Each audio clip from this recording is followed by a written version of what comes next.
So we started with the meeting. We organize orientation program for the new international students because you are coming to Germany, new country, new system, new university, and it's good if you know many things in advance before the semester starts. That's why we try to make many meetings. I hope you have all the schedule of the orientation program in September. Today it's in English, in the afternoons it's in German, and we have a next meeting, as I think, on Wednesday. The next meeting, online presentation in English, is Wednesday. We are going to talk about other important topics, important for your study and life in Germany. And then next meetings are in the last week of September, and some of you maybe you are going to join the preliminary mathematics course organized for business and engineering students and logistics, and mechatronics and robotics students. They can also join this course in mathematics if they want. This course is not compulsory. It's not compulsory. It's only a refreshment course if you want to refresh your knowledge in mathematics. And of course, because it's in English and also in German, you can also refresh your language knowledge in this field. Once again, please keep your microphones off during the presentation. Let's start. I would like to share with you my screen. And let's see if it's going to be fine.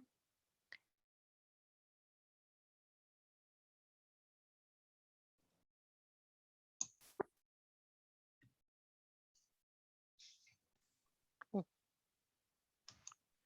1 second. There was some problem.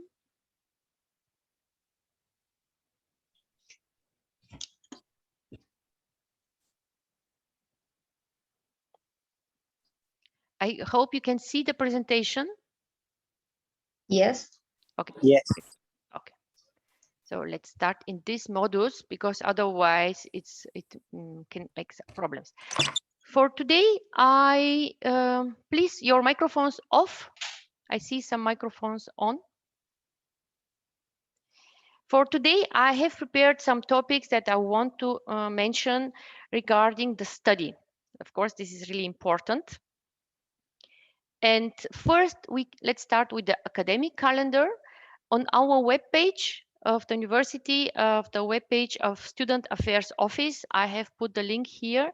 You can see all important dates for you. You can see when you have holidays, when you have registration time, registration for exams and so on. I will explain it. But on this link, you can see the academic calendar, and when you have holidays, you don't have lectures. And this is also indicated there, no lectures. For example, Christmas time and... Espérate que es que acabo de entrar donde... Okay. Once again, please keep your microphones off. Yes, here you can see the schedule, the important dates during the semester, during the winter semester. And after the presentation, I will show you the link once again. In general, just an overview, the semester will start, the winter semester will start on the 1st of October. But because this is a Friday, the lectures will start on the 4th of October. Then you have exam period in January from 26th, around 26th of January till 16th of February. Then you have 1 month winter holidays till the 14th of March. And the summer semester will start on the 15th of March. And you can see in July, 9th of July till end of July, you have exam period in the summer semester, and the summer holidays are more than the winter holidays. In the summer, you have 2 months holidays, no lectures. Of course, there are some intensive courses also in the holidays, language courses, or some electives, but this is only for them, for electives and for language courses, not for the normal regular classes. I think you know more or less about the Office of Student Affairs. If you have sent us an email sometimes, we have forwarded your emails or we have told you to contact them directly. I'm in the department of international office. This is office for international students, for just for your orientation, for your matters. But when you apply and you want to enroll, another department is responsible for this matter, for your enrollment and for exams. This is the Office of Student Affairs. It's another department. Other colleagues are working there. And in Schweinfurt, because I see again, microphones please off during the presentation. Thank you. I still hear some microphones are on. Can you please turn off your microphone?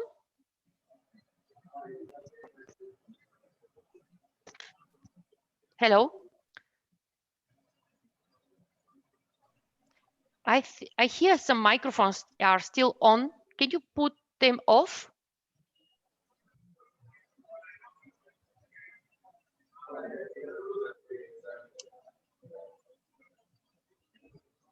One second. Kritin Kishore, could you please put your microphone off?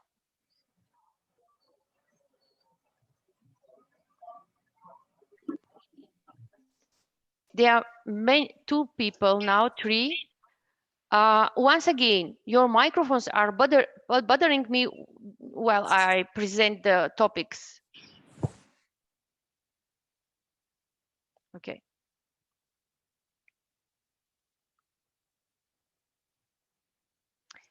Let's continue.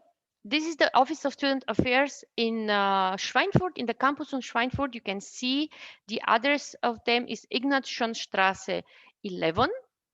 For now, you are not allowed to go there in person, but you can contact them via their contact form for help and contact, or you can call them if you like, but normally they answer quickly if you contact them via the contact form. They, of course, work from Monday to Friday. Saturday and Sunday, offices are not working in Germany. Just for you, if you write an email on Friday, mostly you get an answer on Monday or Tuesday. Saturday and Sunday, almost nobody checks the emails. So just keep this in mind. In Würzburg, if someone is here for studying in Würzburg, you have, of course, the location of office of the Student Affairs Office. It's according to the faculty. So every faculty has other people in this office.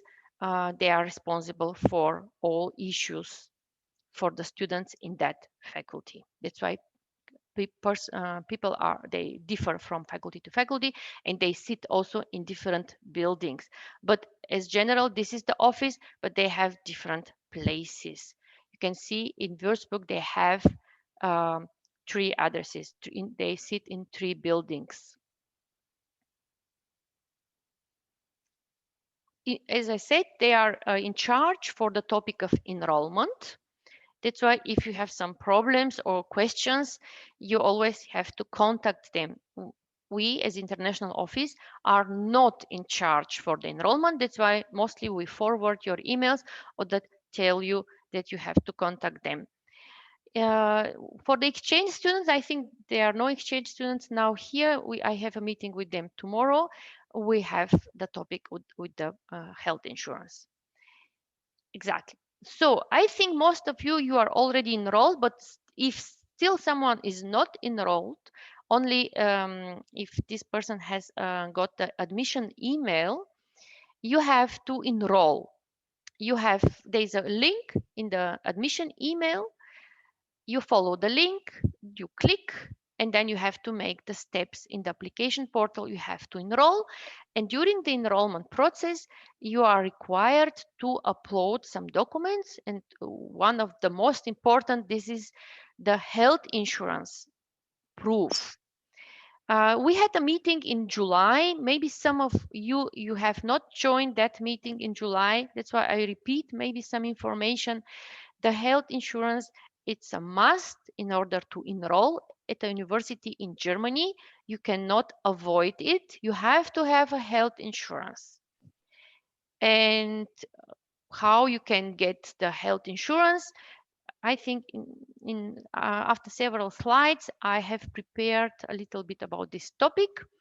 But this is first that you have to upload your health insurance proof.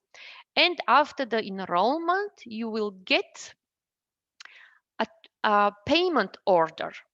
If you don't have a German bank account, first semester students from abroad, you have the possibility to transfer the semester contribution fee from your bank account or from some bank account. You can use also from your parents or relatives or friends.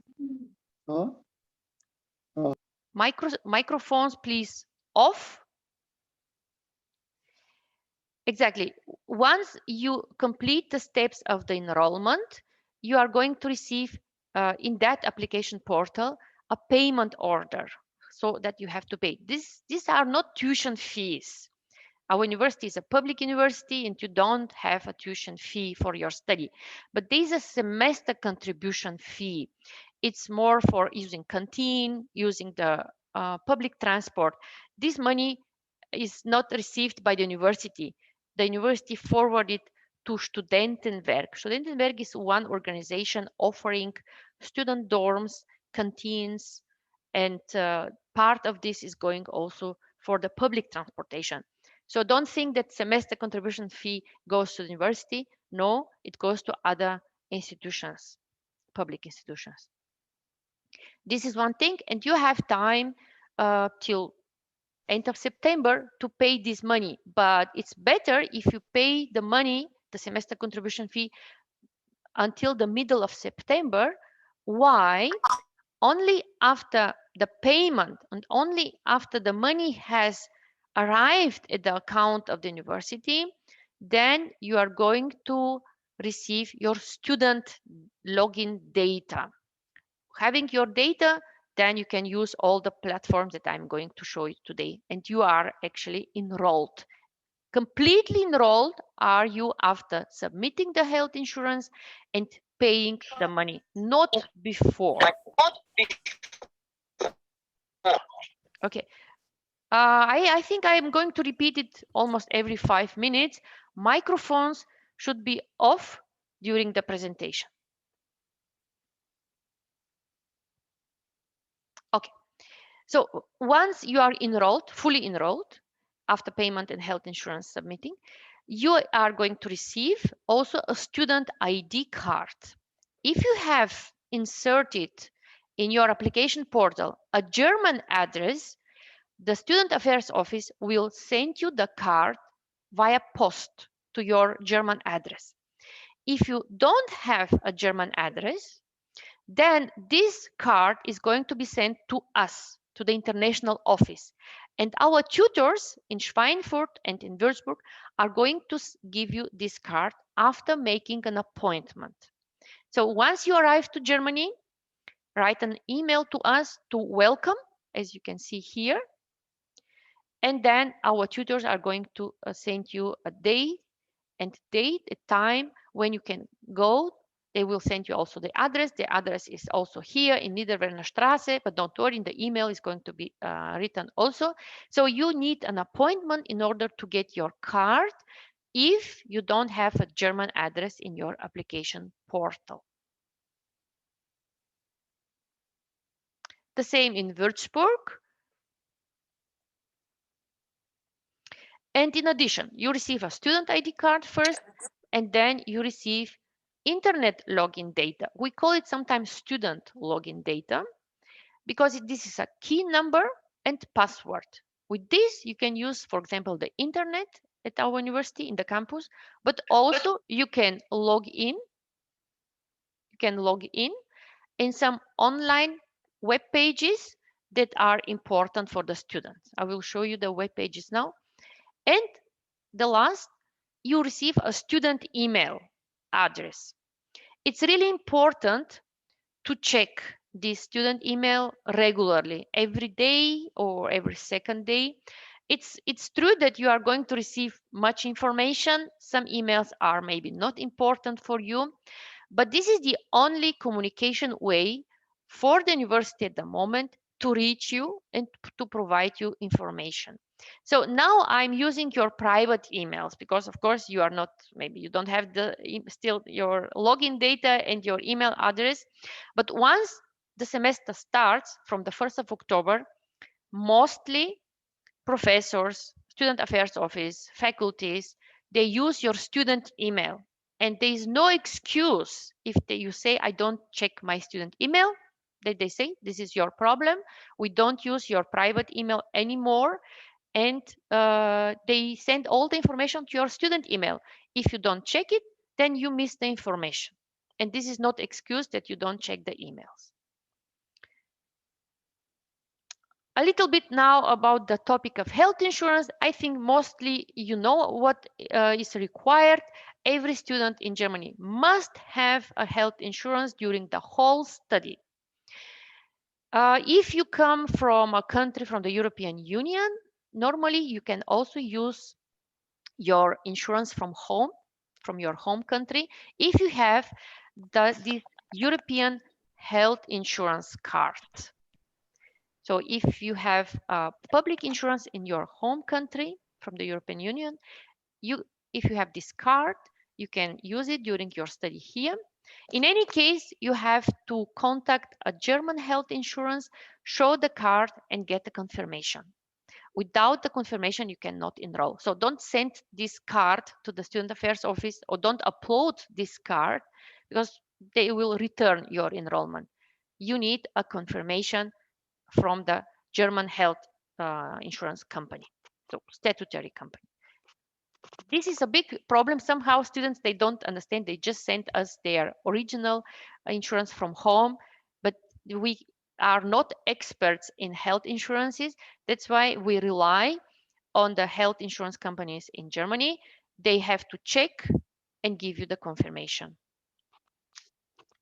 This is the same case if you come from, for example, from Turkey or Switzerland, and you want to use your insurance, from your public insurance from your home country, and you have one of these formulars, you have once again show this formular to one German health insurance provider.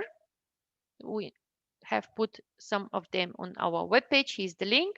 You contact them by email, show them what you want to use during your study, and they will see, they will check, and if it's valid in Germany, if it's valid for the study, they will give you one exemption from the German health insurance, meaning that you have insurance valid and you don't have to make an insurance with a German company. This is the second case. And if you come from, again, microphones, please keep them off.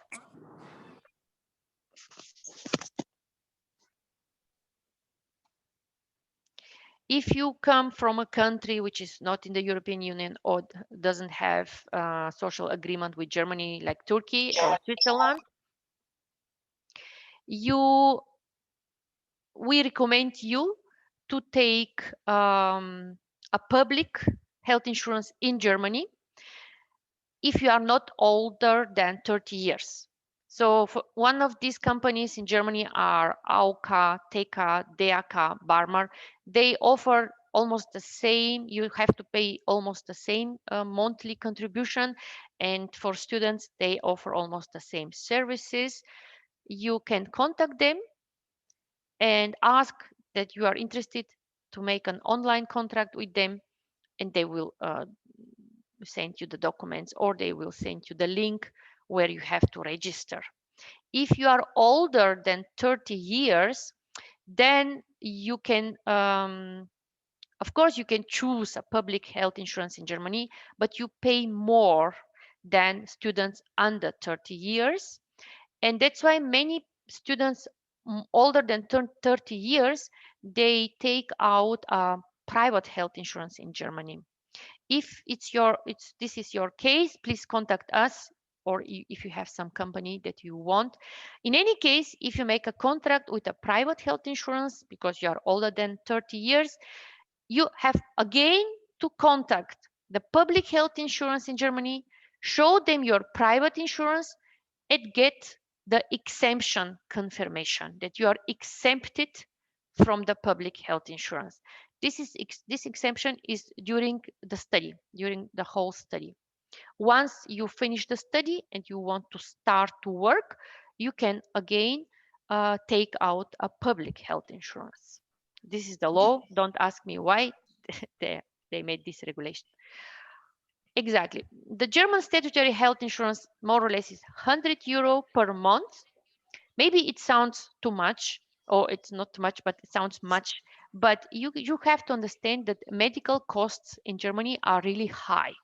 One example, if you go one night, if you stay one night in a hospital and you don't have, for example, surgery, but you have some checkup and something small treatment, you have to pay at least 400 euro for one night in a hospital. So if you have the statutory health insurance, you don't pay anything. Only, I think, 10 euro you have to pay something, but the whole amount is covered by the German statutory health insurance. If you are insured privately, you have to check with your insurance how much you have to pay. Microphones, please keep your microphones off. Exactly. So think that this 100 euro per month, it's not much because the medical costs in Germany are really high. You have also to know Germany is a really costly country. It's not many things are cheap here. Of course, people get also higher salary, but also services are more expensive. And that's why don't think about the costs in your home country. They can differ really much. That's why medical costs are really expensive. Staying in a hospital, having a surgery, treatment, this is can cost you more than several thousands of euros if you have to have this. And having this health insurance, you are on the safe side. You pay regularly, but then in case of emergency, you are not worried anymore because the insurance will cover everything. We have also students, they said, oh, it's 100 euros much, I will go to cheaper private insurance. um, then after 1 year they are really they regret it because they say I pay almost the same because I pay so much. Some parts of the cost I have to pay if I have the private insurance. That's why German statutory health insurance, you're on the safe side. You pay, so the minimum in Germany, because normally if you work, you pay more for health insurance. This is the students, they pay the minimum contribution. And this is what we recommend as university. You have also to know that once you start studying, and you have chosen the private health insurance, you cannot switch back to the public health insurance during the whole study, bachelor, master, or PhD, whatever you make. This is a really strict regulation, and this is what is now the case. So keep in mind, when you choose a health insurance, private or public. Of course, if you choose a public insurance, you can always change the company. You can go to another public health insurance provider, but it should be the way it's private or public. So imagine you choose a private at the beginning, and after 1 year you want to change to public. It's not allowed. you cannot do it. Every semester, every September, actually, I tell this information to the international students, and after 1 year, they tell me, we didn't believe you. That's why we started with private, and we said, oh, after 1 year, maybe I will see and I will change. No, it's not possible. It's not possible.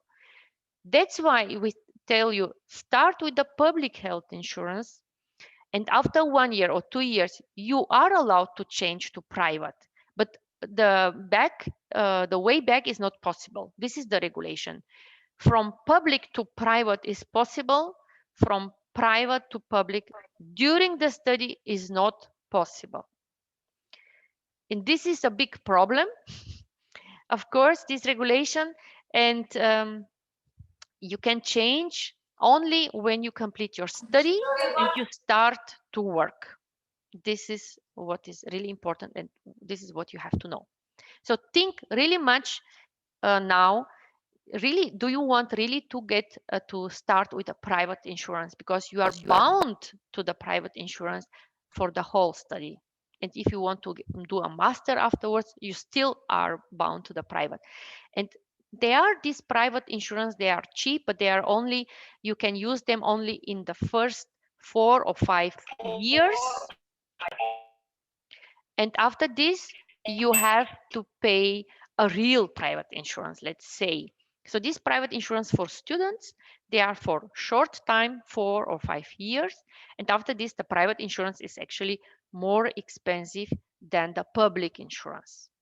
That's why starting with the public, you don't take a risk, you are covered, and then you are not worried at the end. Have we know what the public insurances provide to the students, and that's why we recommend it.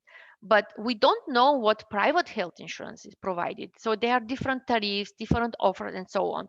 And we cannot offer you support if you have a private health insurance and they send you letters in German. It's your problem. So it's your choice.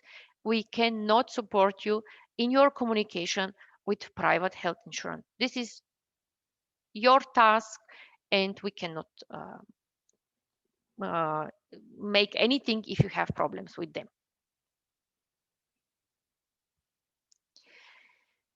You have to know also that once you don't pay your health insurance provider sends a letter to the university saying that you have debts and you don't have the payment, or maybe your payment, your insurance is canceled. And once this is the case, you are going to receive one email or maybe letter from the university asking you what is the problem. And if you don't answer these emails and so on, you are going to be expelled, because without a health insurance, you cannot study. This is the law. You have to have a valid health insurance during your study. We have sometimes, we had cases with students that they had financial problems and they could not pay the health insurance. But this is the case. You have to have a health insurance and you have to solve this problem. You have somehow to find a solution, and you have to continue with your insurance. You can change it, of course, you can go to another insurance, but you have to have a valid health insurance. Once you come to Germany, what we recommend you should find a general practitioner. We call it in German Hausarzt. This is the general practitioner. It's really, really important, because if you have sometimes some small problems, it's good to know, okay, I can call that general practitioner, because it's sometimes difficult when you are ill. You have to call, you have to find, and in Germany it's really big problem. They have sometimes many patients and they don't take new patients, and that's why it could take time until you find a general practitioner. And if you are ill in that moment, you don't have so much energy and time to making 20 phone calls and find a general practitioner. That's why coming to Germany in the first weeks, just have a look in В принципе, Google. нам просто там сезон докатать. Again, the microphones, please keep them off. Exactly. Once you come and you have time, just make some phone calls and try to find a general practitioner. If you need a specialist, it's really easy. You just search in Google. For example, if you have problems with your eyes, you just write the name of the specialist. I mean the kind of the specialist that you know that you look, and the location, Schweinfurt or Würzburg, and then you are going to have a list of many doctors.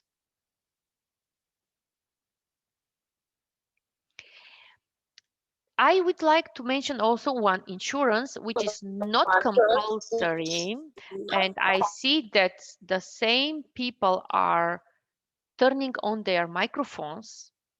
Please keep them on or off. Exactly. One other insurance which is really recommendable in Germany, it's not a must, but it's really recommendable. Almost every German person has this so-called liability insurance. Why this insurance is important? For example, if you damage the property of someone, of course, it's not by purpose, but it can happen. You are sitting with a cup of coffee and the laptop of your neighbor is there, and just by not by purpose, you damage it. Or, for example, you have a bicycle on the street, you just crash in the car. It has happened with some international students, and they have to pay for this damage of the property of someone else. And if you have this liability insurance, you can contact your insurance and give them the bill, and then the insurance is going to pay. In this insurance, sometimes actually you pay some part, like up to 250 euro, but the rest is covered by the insurance. So if you crash into a car with a bicycle, it could cost more than 1,500 euro, because car repairing costs in Germany are extremely high. So it's the country of cars, but also car services are really expensive. And for example, if you hurt someone, not by purpose, but you just going and you fall on someone, and this person is injured and claim against you. So in this case, also the insurance can cover the cost. This insurance is around 5 or 6 euro per month. It's really recommendable. You can choose one. There are so many liability insurances. They are all private, but we don't have public liability insurances. But you can choose one. It's up to you. You can see what they offer, and then it's really good in Germany, because, as I said, damage of other properties are really expensive.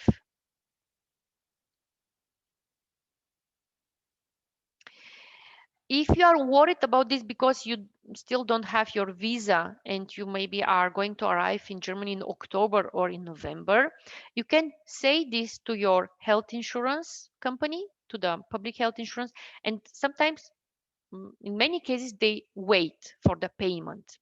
You can make the online contract now, you can submit it for the enrollment, and then just contact your health insurance and say, I'm still waiting for the visa. Once I arrive in Germany, I will inform you, and then they are going to ask you to start with the payment.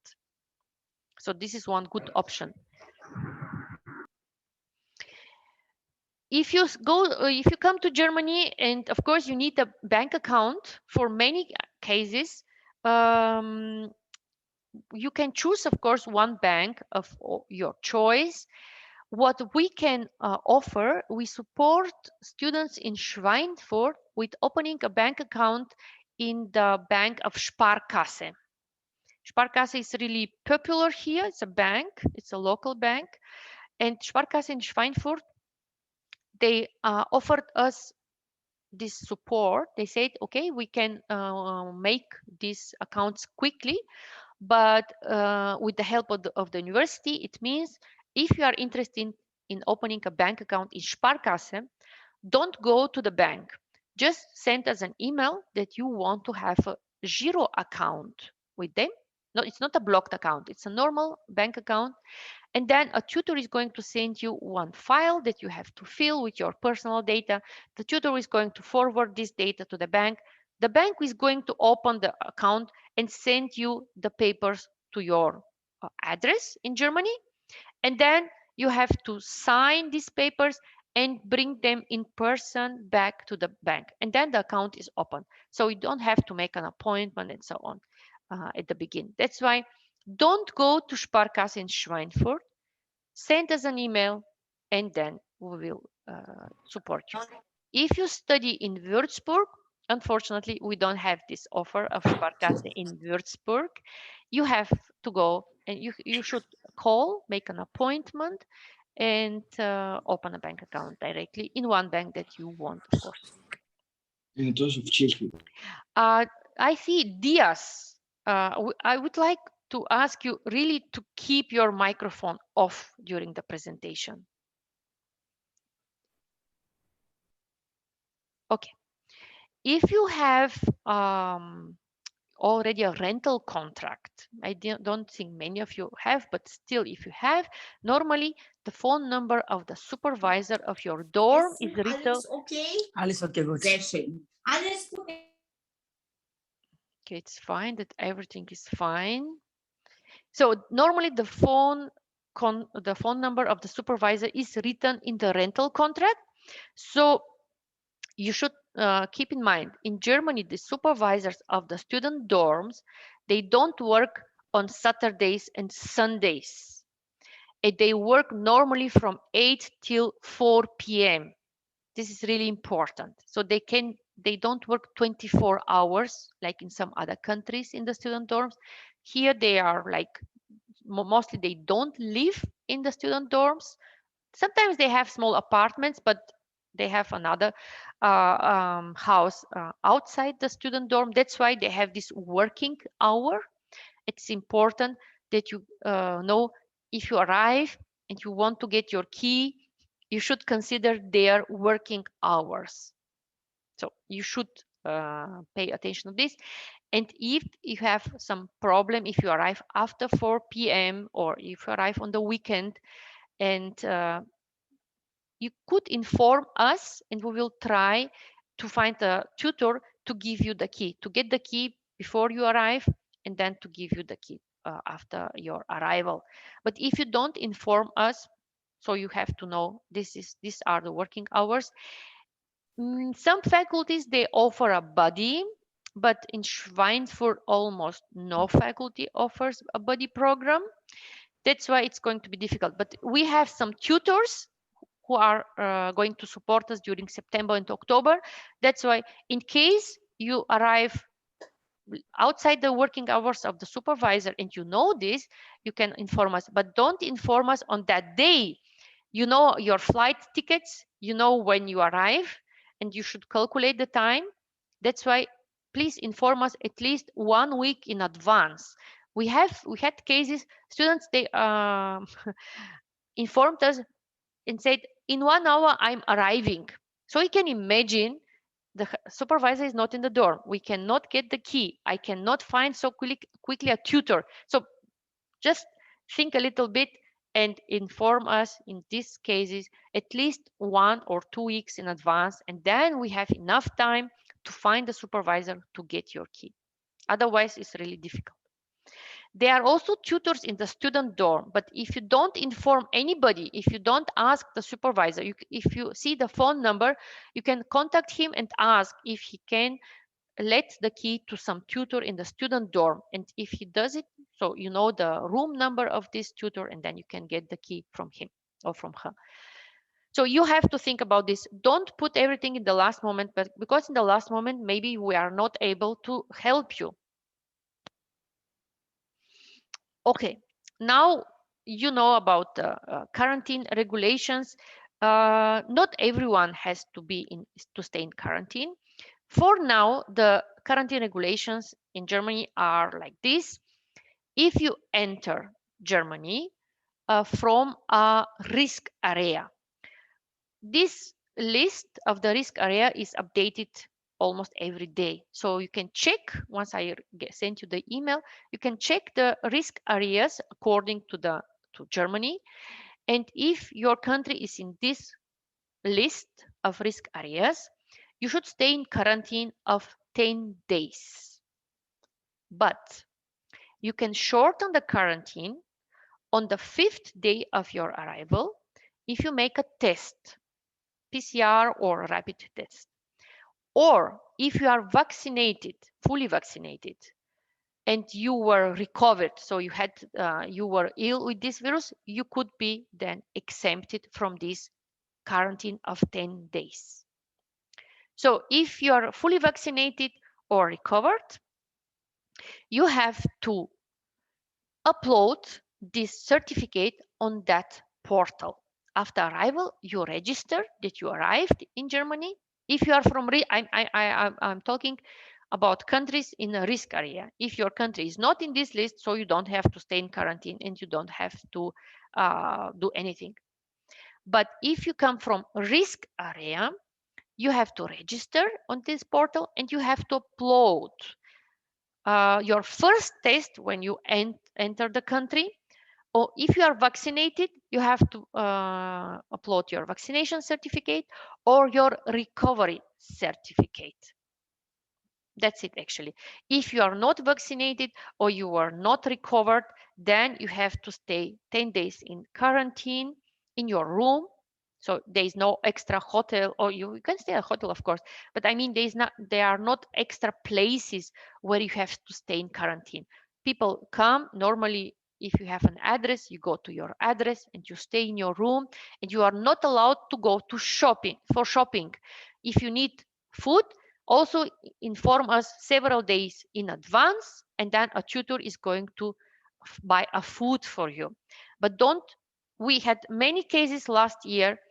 Students just arrived and contact me via WhatsApp and say, yeah, I'm hungry, I need food. And it was afternoon Friday. So I said, okay, you know when you are going to arrive, you know your flight tickets, why you don't contact us at least several days in advance and say, I'm going to arrive on that day, I have to stay in quarantine, and I need help with the shopping.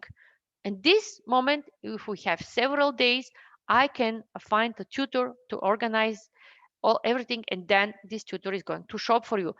That's why my really request, my wish is inform us in advance, because you know about your flight ticket at least several days before, and in that moment you can also send us a small email asking for help because you are in quarantine, because you have to stay in quarantine. This is really important. Otherwise, I cannot guarantee you that on the weekend, if you say, I'm here, I don't have anything, and please find someone to go for shopping for me. This is not possible. We can help you if you help us also. I hope after this we can talk about if something is not clear, but this is what is important for the quarantine. Now back again to the Office of Student Affairs. I said this office is responsible for the enrollment, but they are responsible also for registration for examinations, for registration on improvement of marks, and for re-registration. What does it mean?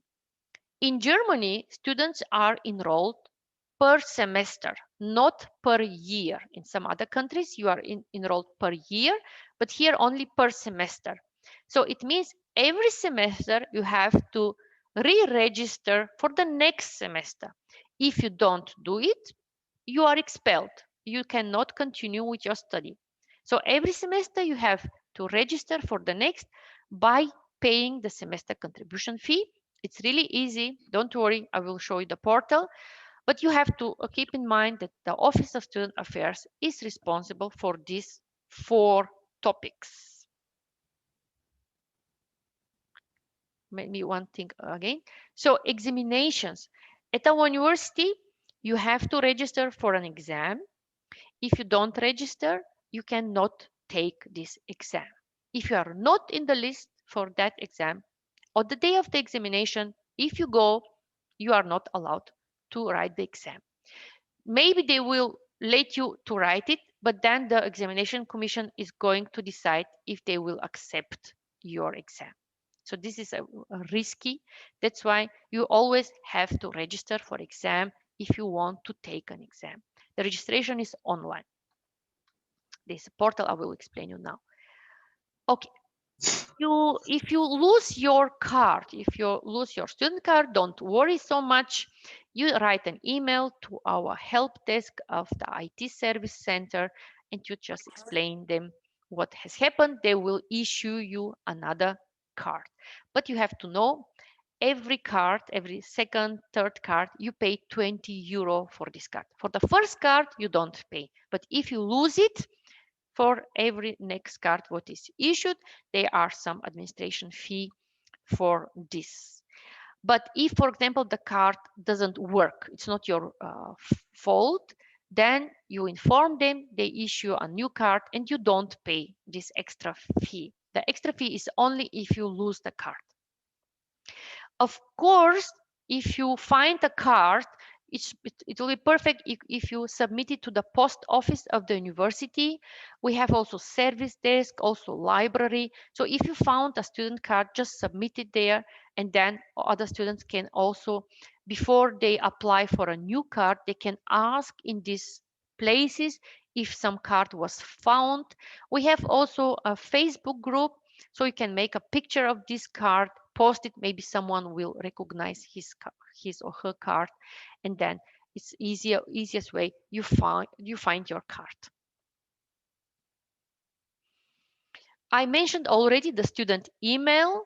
It looks like this. When you go to the webpage, I put the link of the email address. You go there and you log in with your student login data. So as I said, once you are enrolled, you receive student login data, and also with this login data you can log in your email account, and then you can check your email.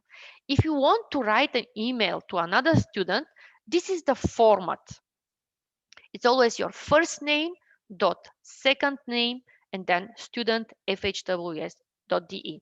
If you want to write an email to me or to a professor, for example, if you know my name, you can write an email first name dot second name without student. So you just leave this out and then it's FHWS.de. So professors, administration staff, we don't have this part student.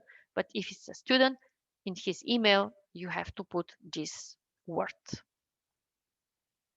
I said already, this student email address is really important. You have to check it really every day, and there's no excuse if you don't check it starting from October. Sometimes also professors, they don't respond your emails if you send them from your private email address. They want to see your student. Also for data protection, because if someone asks some information regarding you and it's from a private email, who knows if this person is you or someone else pretending to be you. So this is also for data protection. They don't want to give you information to a private email. So there are different factors. Keep in mind, starting from October, check the email and also send emails from this account. Because when I receive an email from this student account, at least I see the first and the family name, I know. But if you send from a private email, sometimes you have these fantasy email addresses that I don't, sometimes people even they don't write their email. So I cannot understand who is this person. But seeing the email address, it's really, really easy. Another web page which is important for you, this is the student portal. We call it student portal. You can see you log in with your student login data. So your login name is always a key number. It's a number that you receive and password. When you log in here, here you can register for exams. You can register for the next semester. You can see your exam results. And you can also download your certificate of enrollment. That's why now, once you are enrolled in the mid of September, when you receive your student login data, then you can log in this portal and you can download your certificate of enrollment. This student portal is really important. I will show you it later once I'm done with the presentation. It's important also once you log in the student portal, that you change your address. So once you arrive to Germany and you have a German address, go to the student portal, change the address, because sometimes letters from the university are going to be sent to your address. And if they see an address abroad, they don't send the letter. So, and then send the letter to us, then we contact the student and say, please change your address. So in order to avoid all this work, I would ask you, once you have an address in Germany and you arrive here, please change your address in the student portal. How to register for exams? You cannot register all the time.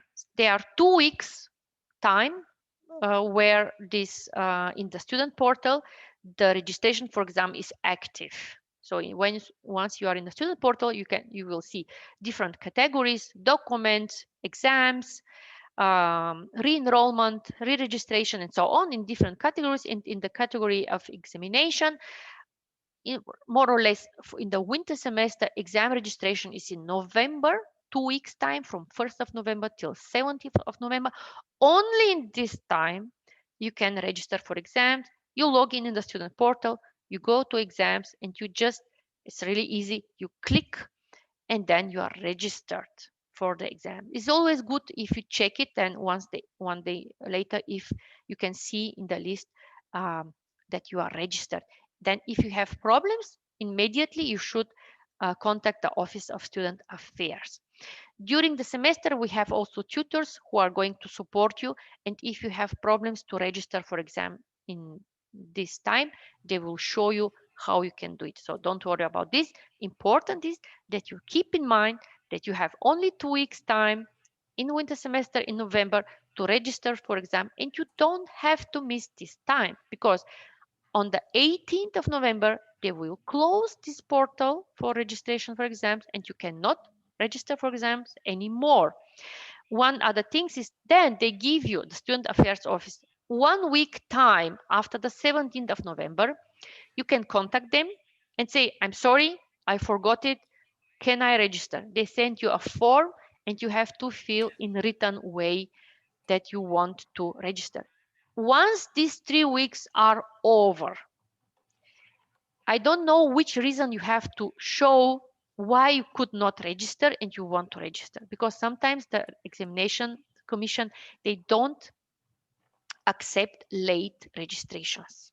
So make your mind in this time, register, and then you are not worried that you want to register for an exam but you missed the time. This is always better you register, and then, for example, in December, if you decide not to go to exam, you can deregister. This is still possible. You can deregister. You can deregister. You can deregister if you have registered for an exam, and after weeks you see, oh, it's too difficult for me, I don't want to go to this exam. You can deregister from this again in the portal, but the deadline is 2 weeks before the exam period. So at the latest, one week before the exam period, then you have to contact the Office of Student Affairs, and then you have to send a written application form that you want to deregister. But if you make it 2 weeks before the exam period, so the exam period is around 26th of January. So at the end of December or in the first days of January, you can go in the portal and you can deregister online. But after this time, you have to contact the Student Affairs Office. And this is a rule that 2 weeks before an exam, This is the last day. So 1 week before an exam, you cannot deregister. The problem with the registration and deregistration is, for now, the regulations are, if you register for exam, you have to attend this exam. If you register and you don't go, they count it as failed. It's really bad rule. It's true. But somehow in the past, they had many students, they registered and they didn't show in the exam. And you can imagine if a professor has 100 registrations, he prepared 100 papers, and only 10 people showed. So it's not a joke. Only 20 or 10 people showed. 80, can you imagine, 80 exam papers he had to throw away. And because this happened really often with international students, then the Office of Student Affairs decided registration, it's a binding. So this registration is binding. And now only in the Corona time, because some people, they were not here and so on, they changed some regulation, but they always will inform you several weeks in advance if the registration is binding or not. The normal regulation is the registration is binding.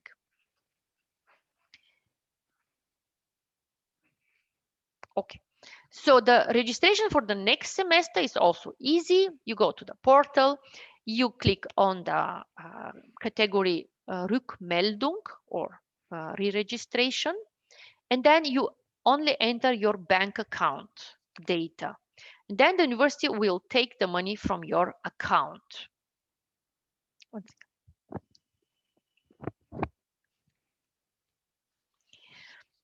That's it, actually, the re-registration. That's why it's important that you have a German bank account, because this is possible only if you have a German bank account. You cannot insert a bank account from abroad. This is not possible. The university cannot take the money from a account from abroad, only from a German account. That's why till this time, you should have a bank account. The time for re-registration also is 2 weeks. And then in the academic calendar, we will see now when it's going to be. I think it's in January, only 2 weeks.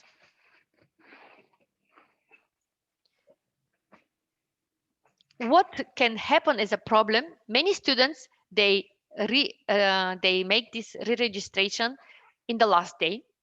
And in that moment, a technical problem can occur, and they cannot re-register. Or, for example, they don't have enough money on in the bank account, and the university tries to take the money, the contribution fee, and it's not possible. And then you have to make it by yourself, but then you pay €6 because this payment was not possible. Okay. Another platform which is really, really important for you, a student, is the so-called e-learning platform. And here you can see the overview of the lectures, the lecture transcripts, career service events are also there. And here you have to subscribe for courses. This is really important. Also in your, the faculties will offer you introduction to the study program, and then they will show you this, but I'm also going to show you.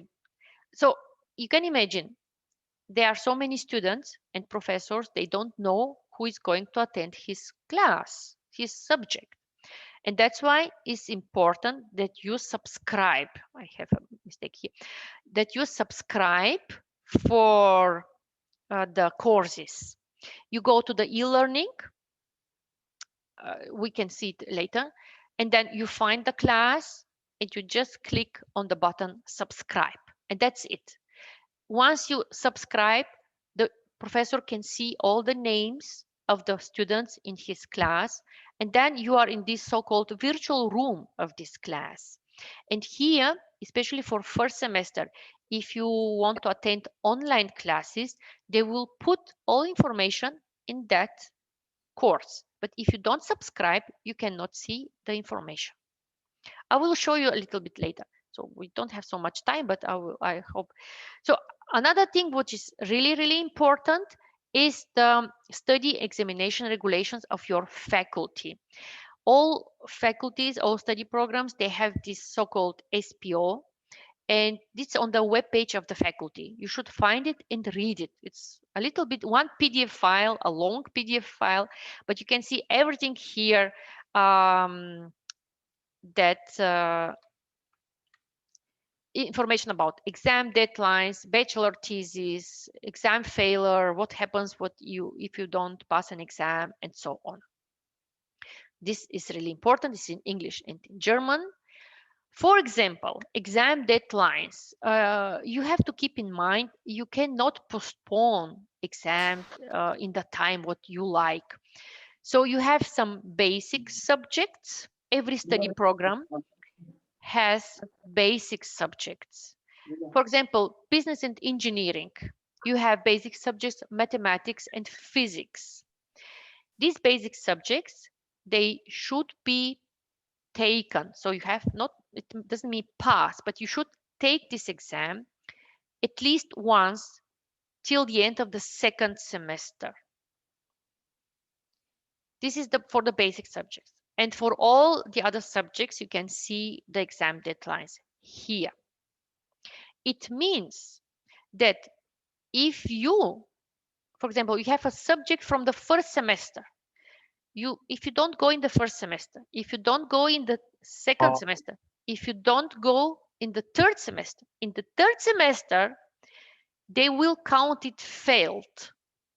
So the university restricts you a little bit with these exam deadlines.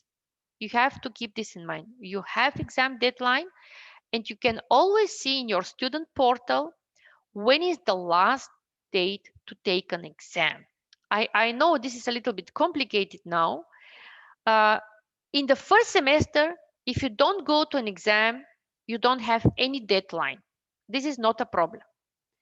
But in the second semester, you have to go to mathematics and physics, because if you don't go, they count it failed. This is the regulation, because we have exam deadline that till that time you have to take the exam. If you don't go, failed, even if you were not in the exam.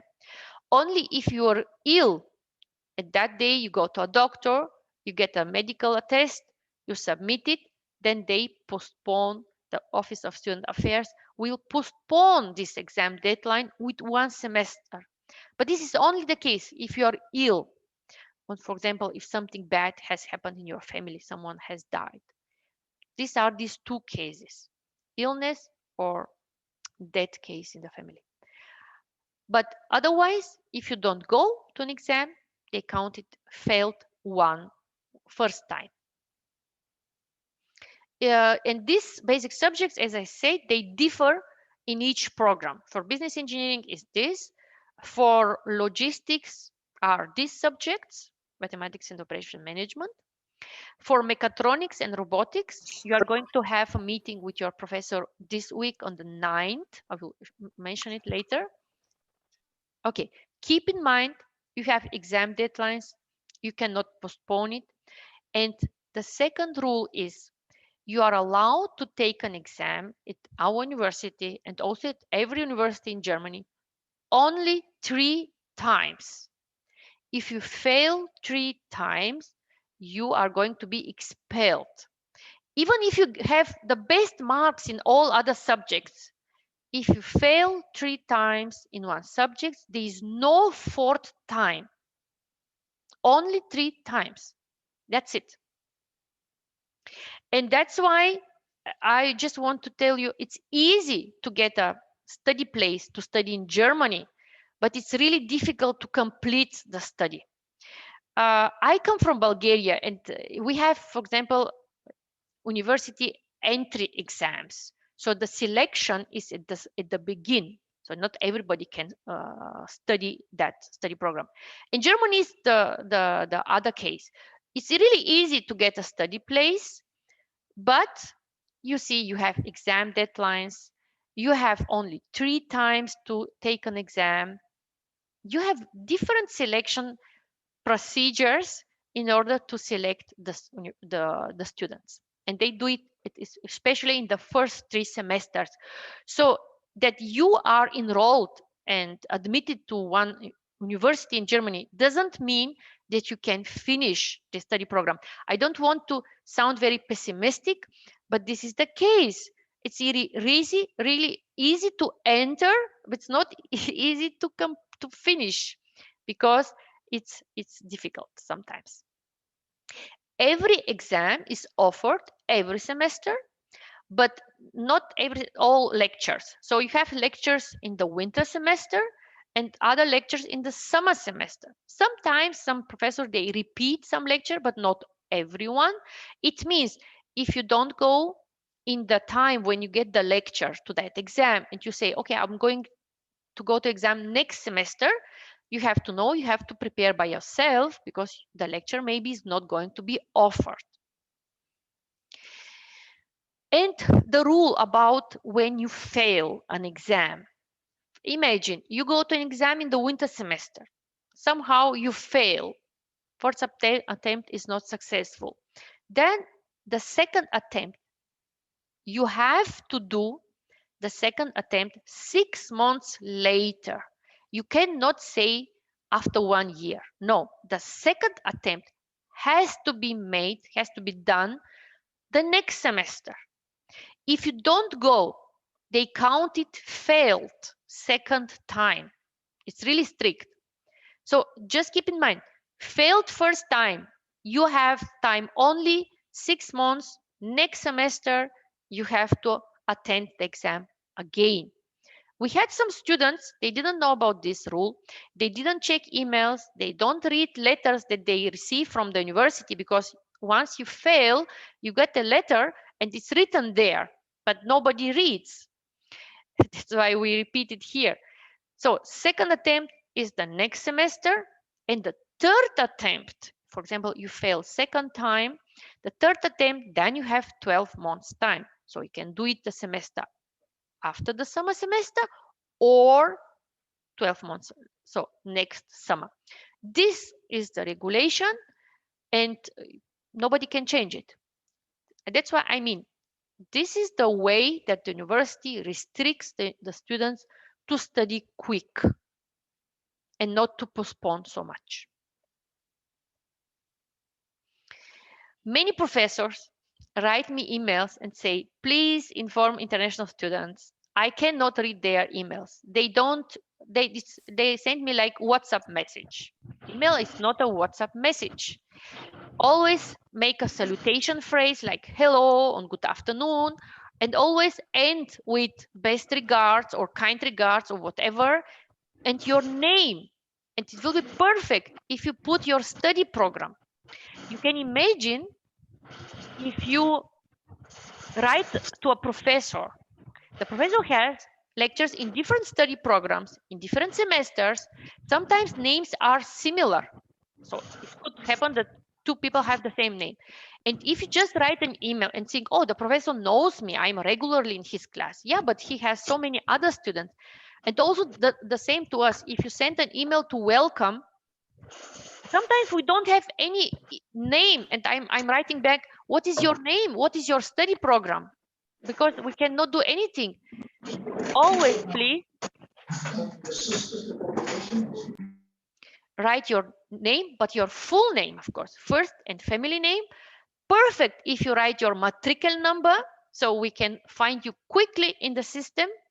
And then you end the study program. It's because if someone asks me something regarding his study program and I have to forward it to the faculty, but I don't know the study program. So now I have to go to the portal to check your name, see your study program.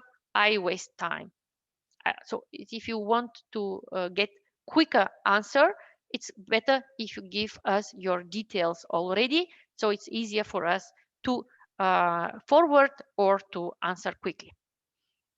This is really important. Salutation, and at the end, kind regards. It's really important. German professors, they put a much value on this. They don't like if the email is not complete. It shows also your efforts. that you find that you write in a good way. Okay. If you have some problems with your student login data, somehow it doesn't work, you cannot log in, you should contact our IT service center. It's the department in charge for all problems with internet, softwares, internet login data, whatever. This is their email from Monday to Friday, help desk IT ITSC. For example, also you can use a cloud of the university if you have project works and you want to share big data. Of course, you can use other clouds that you like, but just for information, the university offers you also this.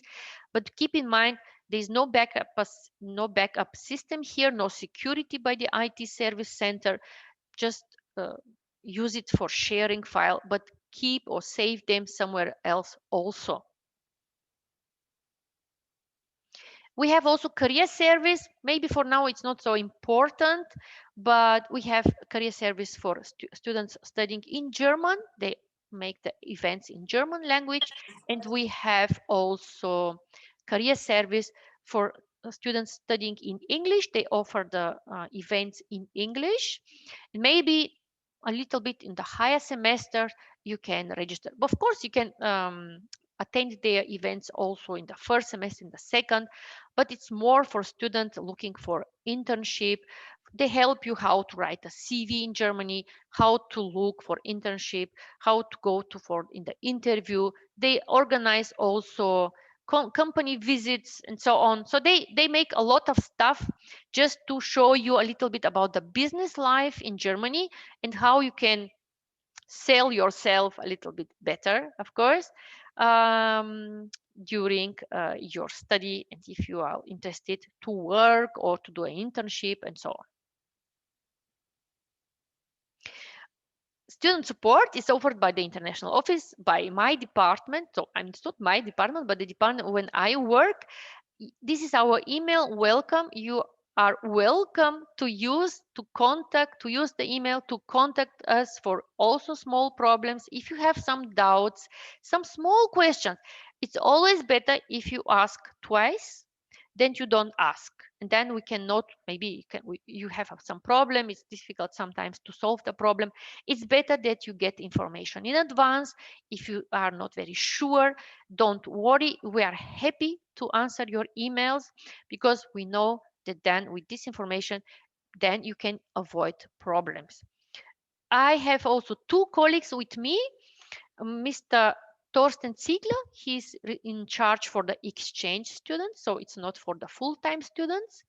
I have also some tutors in the iPoint. We call it iPoint because before Corona, there was a small room like information point or international point. So international students, they came to us and if they have questions. Now we will see if we offer this support still online, like in Zoom. 2 hours a tutor is going to be available, and if you have questions from Monday to Friday, you can ask this tutor, or maybe in the building in Schweinfurt in the campus. We will see how the university will start.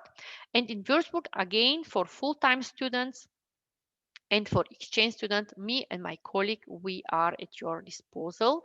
And you can always reach us by the email. You can send me also email to me. I mean, my first name dot family name and then FHWS.de. We have also international student club. These are students, German and international students from higher semester. They will they plan normally free time activities for the new students, and you are going to receive information by email about their activities in September. By the end of September, they are going to send you the list. But just keep in mind, for free time activities, we have this club. Of course, you can also join this club once you are here after one semester, if you want also to be part of this and also to make something for the new students next year. Language courses. If you study in English, I think everybody knows you have to submit a language certificate in German of the level of A2 by the end of second semester. You can take German courses at our university. We have a Center for Languages. We call it Campus Sprache. Sprache is the German word for language. And they offer courses for all students. And the courses normally cost per semester 150 euro. For exchange students, we have some extras. It's not important for you. And he is the contact of this Campus Sprache, of this Center of Languages. You can contact them here, but they have a German web page. On that web page, they will publish very soon, maybe till now still not. They will publish the new course offer during the winter semester, and then you have to register online for these courses.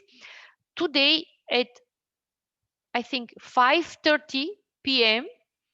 during our orientation, you have also a meeting with a person from Campus Sprache who is going to explain you or answer your questions if you have any. But this is the case, you have to register online on their web page, and the deadline is by 5th of October, or as soon the maximum number of participants has been reached. It means as soon you register, as better for you in order to get a place, because they have to see how many people are interested in some course.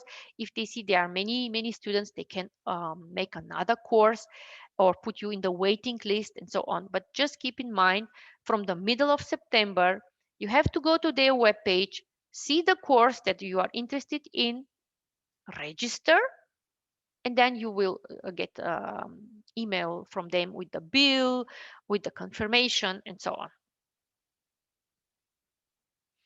This I'm not very involved now in this, but on the web page you can see also some student sport offers that you can do in Schweinfurt and in Würzburg if you are interested in doing sport.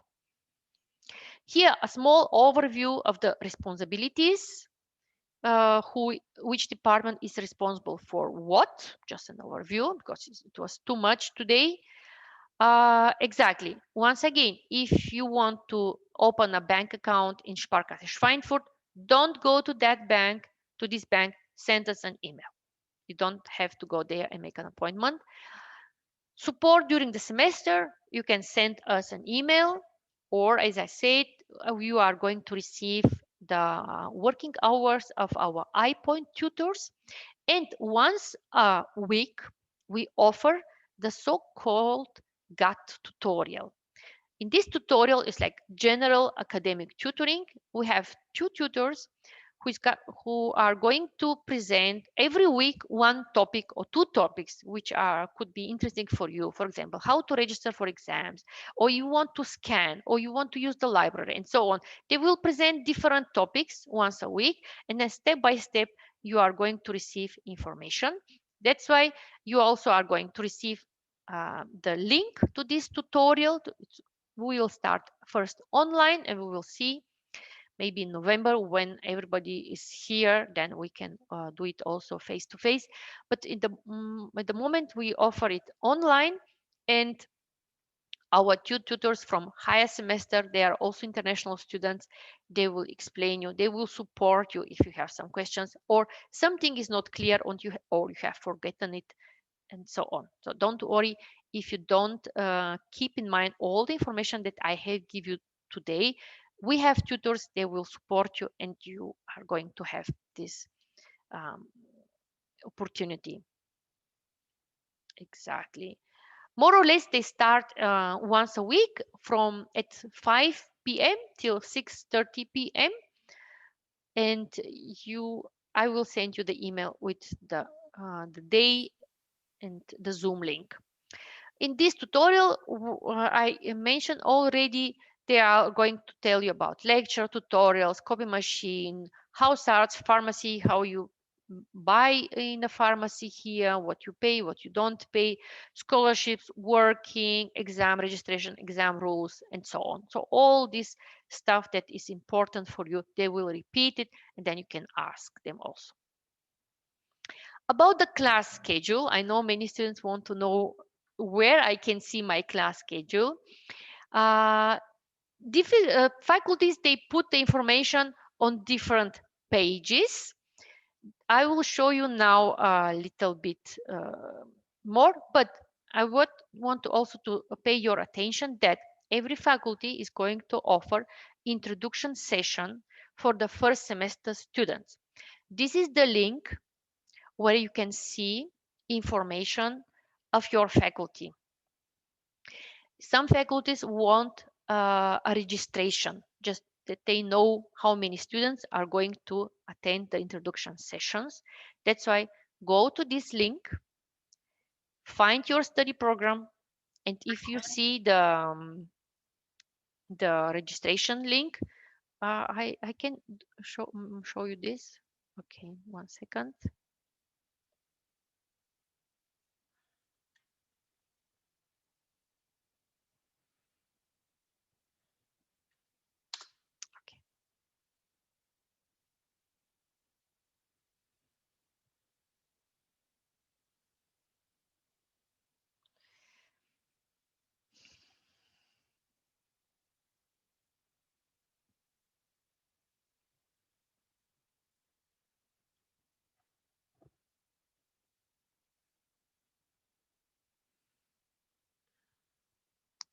Can you see the web page now?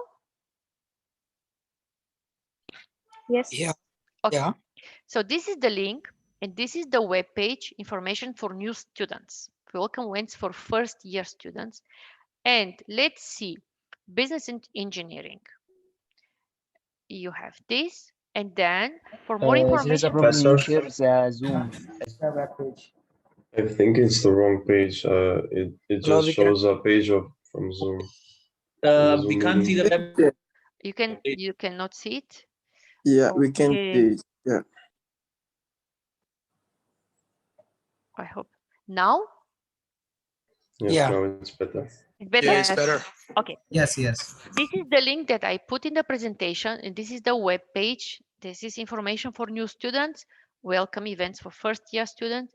And okay, you are from different study programs, but we'll see business engineering and logistics, I think. Logistics.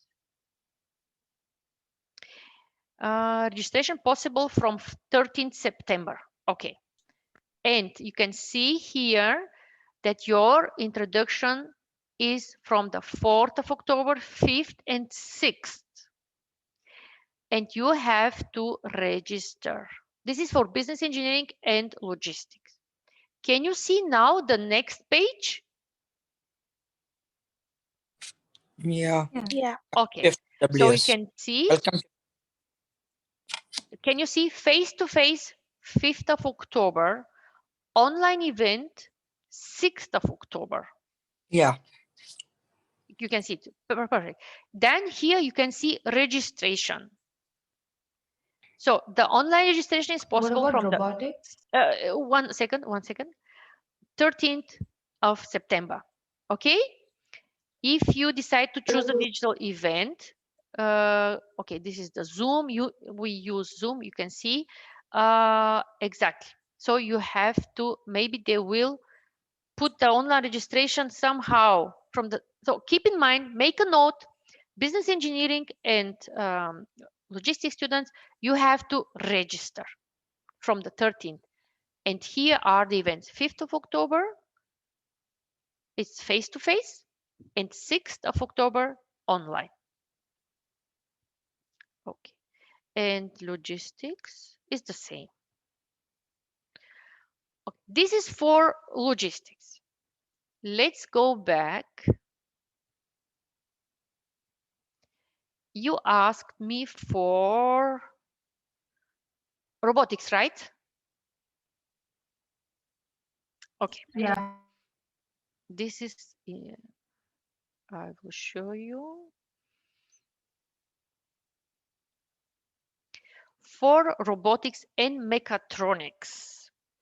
You have a meeting on in this week on 9th of September. This is actually, when is this? It's on Thursday. On this Thursday, you have a meeting with your program directors, with two professors. They are responsible for mechatronics and robotics. And then you can ask them all questions regarding the study program and so on. This is the Zoom link. Did you receive some invitation from them? Normally you should have received this information. Yeah. We received that. Yes, we did. Oh, perfect, perfect. I put it in any case here also, but on Thursday in the afternoon, you can meet them. They will explain you the study program, the structure, and then you can ask them, because they have also the introduction sessions, but this is only pre-sessions, let's say. They just want to see you, to explain you a little bit in general, and then give you more information from October for the introduction. So everything with mechatronics and robotics, keep these questions for Thursday. And the others, once you have this link, go check your program. Maybe still, yeah, faculties are not very quick. From the middle of September, they will post more information. So sometimes we do also many things in the last moment. Okay. Hello? Just a second, I'm almost done. I have a meeting with you this Wednesday on 8th of September in the afternoon from 3 till p.m. And I'm going to talk to you about other issues outside the university, but they are also really important, like job scholarships, living in Germany, contracts, legal issues. That's why I really hope that everyone here is going to be also in the meeting on 8th of September. These orientation days are for you in order to that we make your start in Germany a little bit easier. That's why it's important that you attend. They are not so long as you see. Okay, today is a little bit longer, but because the topics were so many, that's why. I want to show you just the e-learning platform once again before we start. I told you that there's this platform where when you have to subscribe for the classes. This is the elearning.fhws.de. You log with your key number that you are going to receive in the application portal after your enrollment in mid of September. Okay, this is how it looks like. You can change the language. This is the e-learning. This is here where you subscribe for courses, where you receive overview of your lectures. You go to the site home and then you scroll down and you can see all the faculties. We have 10 faculties and you should find your faculty. I'm sorry it's not in English, but I think you can learn. This is the faculty for business and engineering, and it's written general information. This is really important. Just follow me. And here you can see study and examination matters. Why it's important? Because you can see here your class schedule. It's already here. Logistics and business, Wirtschaftsingenieurwesen, this is business engineering in German, and here. So once you have your student login data, business engineering and logistics, please log in here, go to study and examination matters. You can see the link. First, your faculty, general information, study examination matters, and then you can see the course schedule. Of course, you can check also the others for information for first semesters. They will put the presentations for the documents, tutorials, examination schedule, and so on. Yeah, studying abroad, internship semester. So all this general information are here. I think this is clear, right? For the schedule for course for business engineering and logistics. So let's go back. I will show you. Okay, so how you can subscribe. This is for all. How can you subscribe for a course? You go and then you have to find your semester.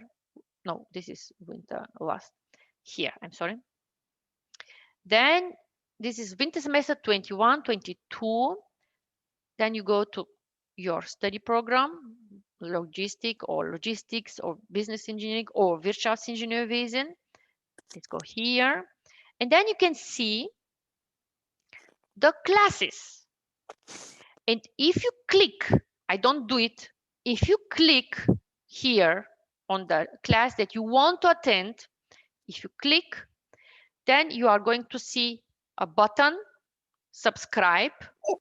And then if you click on that button, you are in the class.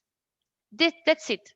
This is the way how you subscribe. I don't want to subscribe for Introduction to Technical System because it's going to appear in my list once next time I log in here again.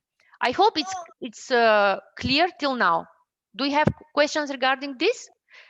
During the introduction, the faculties are going to show you it, but I'm just showing you a little bit closer. So you find your, if you go to mechatronics, you go to Bachelor of Mechatronics, you see, you click, then again subscribe, and then you are subscribed in the class. That's it, nothing else. Okay.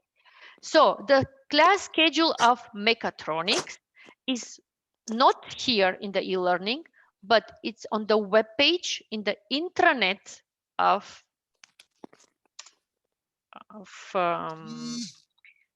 your study program. One second, I will show it. Now, where is it?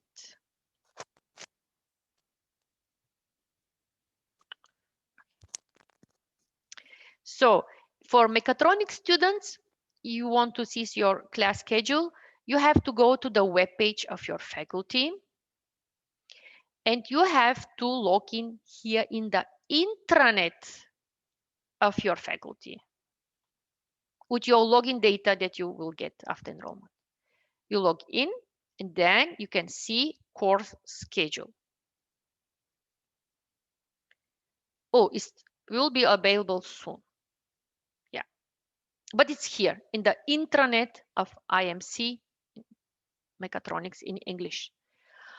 For robotics, I was looking for this. You can ask on the 9th, on Thursday, your Professor Jean Meyer, where is it? Because you can look also a little bit on the web page of your faculty. Some of the faculties, they put the class schedule in e-learning. Some of them put it in the intranet. So you get the web page of the faculty and then you log in the intranet. Okay, one question in the chat. I think I'm done with my presentation and we can start with the questions. I'm sorry that I'm a little bit over the time. My next presentation is at 3 p.m. So I have time till 2:30 for your questions. Okay. How we can get this PDF? I will send it today in the late afternoon. I will send you the PDF file by email to your private email. And because I'm recording now this meeting, I'm going to send you also the link and you can watch it if you like. Hello. One second, I'm reading the, is the quarantine in Schweinfurt wherever we arrive in Germany? If you stay someone else, you can stay, you don't have to stay in Schweinfurt in quarantine. So if you go to some relatives and you stay there in a room, or you can do it. So it's not a must that you stay in Schweinfurt. The classes, some classes for students studying in English, not in German, studying in English are going to be online. Mechatronics and robotics students, you are going to receive more information on Thursday, but the Faculty of Business Engineering and Logistics is planning online classes only for first semester students. Okay. Can you take questions for people raising hands? Yeah, this is very good. Thank you. Let's start. Medhansh Rat. Hello. Yeah, I just wanted to ask if the classes are going to be online for robotics, because I spoke to the professor and he said that the first semester is going to be online. So I was just looking for a confirmation from the Hochschule. Yeah, if the professor has told you this is the correct information. We get also, because this is the decision of the faculties. If the faculty offer online courses, then it's like this. If you got the information from the professor, but on Thursday you can meet them. I got also the same information. Classes for first semester students in English study programs are going to be also online. Okay, thank you. Thank you. Next is Shubham Yoshi. Hello. Yeah, so I had a similar question to what Medhansh, but I have a request for you because I have to, plan my like stay in Germany. So is it possible for you to ask the professor and let me know by today or tomorrow for the confirmation for robotics? No, it's like we already said, for first semester they are going to be to offer online classes. Okay, so it's confirmed. Okay. But you should you should join the meeting on Thursday with them. Okay. Ahmed Taha. Hello. Hello. I have called other student in Volheim, asking them for residence. They told me that there is a problem with some residential units, and I have to talk with the college to solve this problem. She doesn't explain me the condition of the problem, but she told me to communicate with anyone from the college. Or from but which student dorm? I didn't understand. Which student dorm? AVO. Normally we are not involved in the issue of accommodation. Students apply to the student dorms. The student dorms, they have their own administration, and we are not involved in this process. I don't know why AVO is telling you this. Do you have some contact with them, of them you can forward to me, and I can contact them and ask what is the problem? But as I said, the administration of the student dorms is in charge for the rental contracts, for the rooms. We don't have any information about this. I would recommend you also to join our Facebook group. I will write it here down, and you can ask students from higher semester. Sometimes they are leaving and they are subletting their rooms. Okay, then Lucia Castillo. Yes, hello. I just wanted to confirm some information regarding the enrollment. I know that it has been mentioned before, but I just want to make sure, because in my portal it says that I am enrolled, but I haven't received any further information. This will be sent in the later 15th of October. Sorry, September. Yes. You okay. Can just have a look after the 15th, 16th of September if you can see your student login data. Okay, and with that data, I can check my schedule then.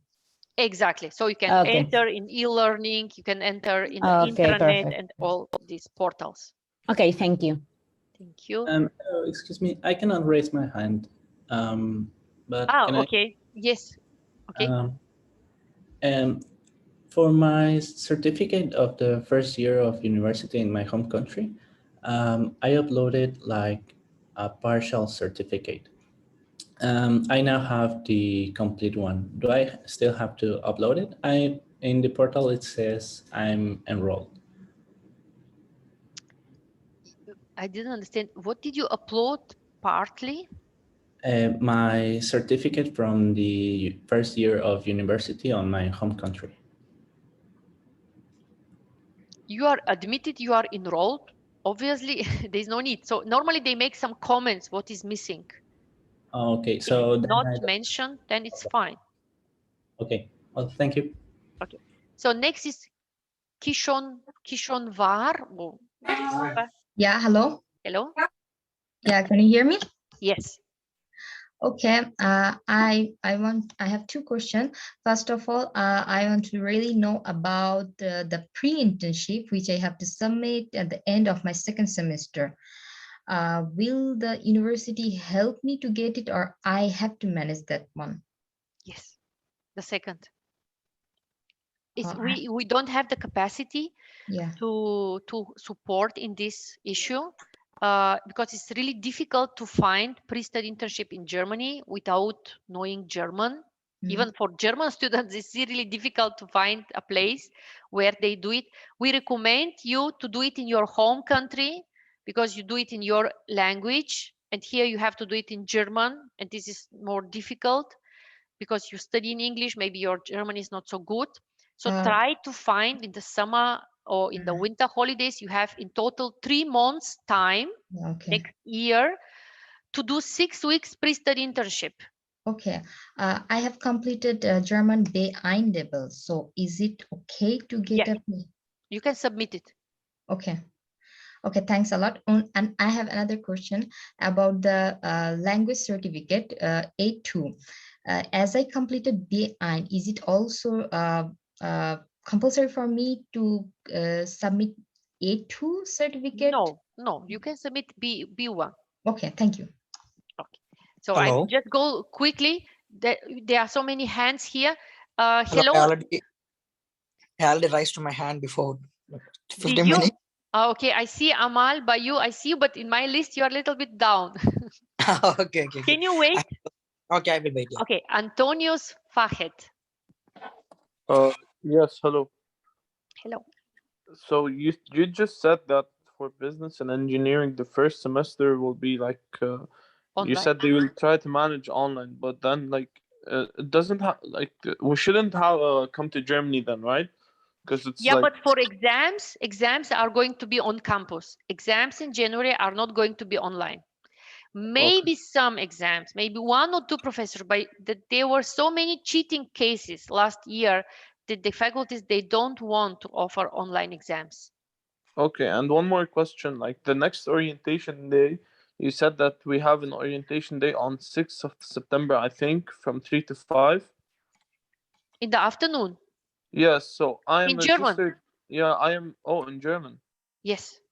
Okay, so but for the students who are registered in the German course, A1, the one with the FHWS, the one with the university, how are we supposed to attend the online orientation days if we have classes? Next meeting is on Wednesday on 8th. Do we have on that day exams? Yes, we But have not exams. We have classes. Okay, at what time do we have the classes? We have a class from at German time from 2:30, from 1:30 till 4:45, I think. Okay, I thought they told me that they have exams and they will put another time slots. Okay. Then, because I will record the meeting, there is no other chance you can watch the meeting, the recorded meeting. Well, if we have any further questions, then we ask you, right? Yes. You can Okay. send me an email. Okay, thank you. So next is Yatin Monga. Yes, ma'am. Good evening. Hello. Yeah, ma'am, I have 2 queries actually. Can you, as an international department, can you influence our visa process in our country? Like you can, if you request you on email to talk with our consulate, German consulate. No, I'm so sorry. I'm so sorry, dear students, but you can see there are so many candidates. Can you imagine we contact the German embassies in all these countries and asking for appointment for this person and for the other person? First, the German embassy ignore us. They said you are third party. You are not involved in the visa process. We do it only sometimes for our exchange students. They are coming only from our partner universities, but not for full-time students. I'm so sorry. Not for the appointment. Actually, I have my submission for the like they have their processes right now very slow for the approval. I am asking for only for the approval. You think that I can tell to the German embassy to work quicker? No, ma'am. Actually, I'm so because sorry. It's not possible.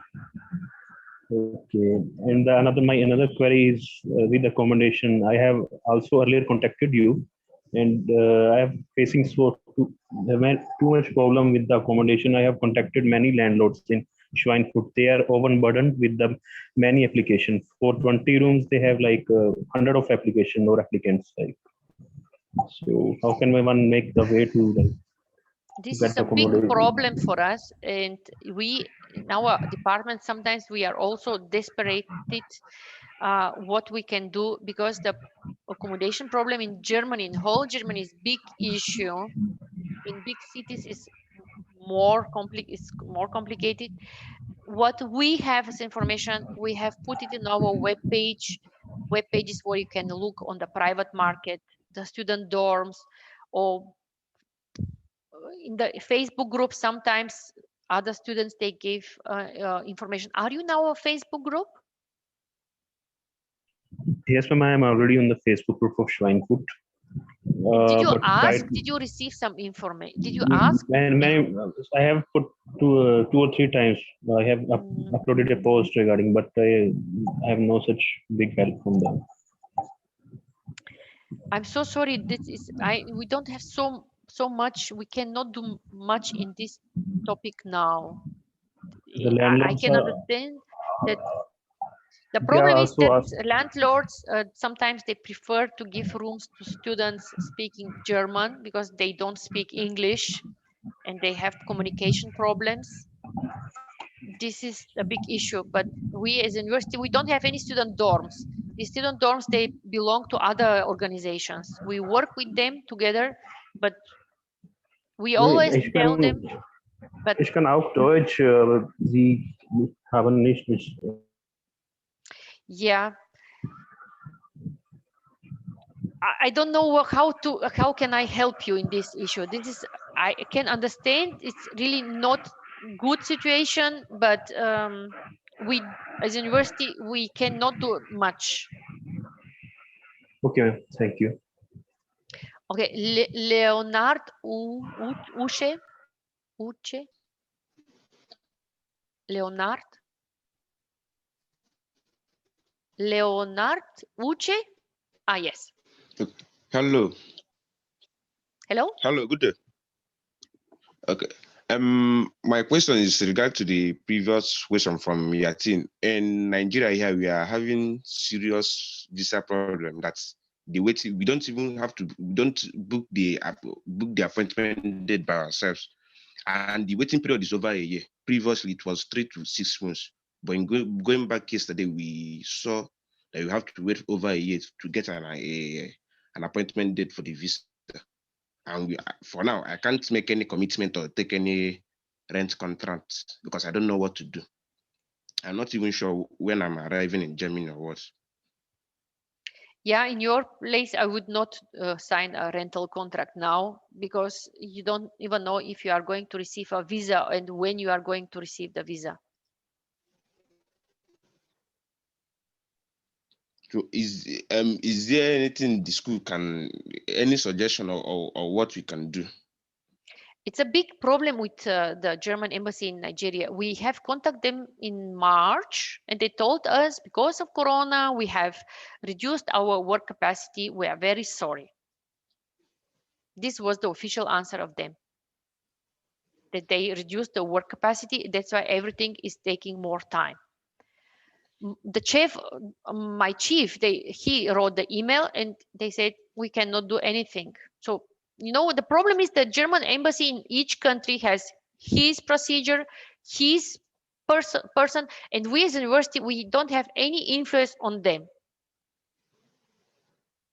We just can you receive the admission letter from us. You can receive also a letter of physical attendance, but that's it. We cannot, they just ignore us. They don't care what we write. And that's why we don't do it to any country, because we say we cannot do it for one country and we don't and not do it for other country. And that's why, as I said, we do it only for exchange students because they come only for one semester with scholarships from a partner university, and normally they don't have problems. But if someone just the documents were lost on something, this we can ask, but that's it. And we can only contact the local foreigners office once a student has submitted his document to the German embassy, and maybe after 2 months or 3 months he still don't have any answer, then we can contact the local office here and ask if the documents has arrived or not. This we can do, but we cannot ask the embassy to give you an appointment or to get the documents. Okay, no problem. I'm sorry. Okay. So next is Camila Sonkina. Hello. Hello. I have a question regarding test examination for robotics. I'm not very involved. Camila, I remember your email. I have forwarded to the iCampus. You didn't receive an answer from them? No, they just said me that test is important and no other, like some sort of advices was not given to me. Yeah, I'm not involved in this process, and test without test us. If you cannot submit it by the end of September, you cannot start studying. Mm-hmm. I don't know what to do because I'm not involved in this application process, and what my colleagues have told you from iCampus that is the answer. Who can I contact also to know more about test and what should I do? Like I contacted them and still. But this is these are my colleagues from iCampus. Okay. If you like, you can forward me their answer. You can forward it to welcome.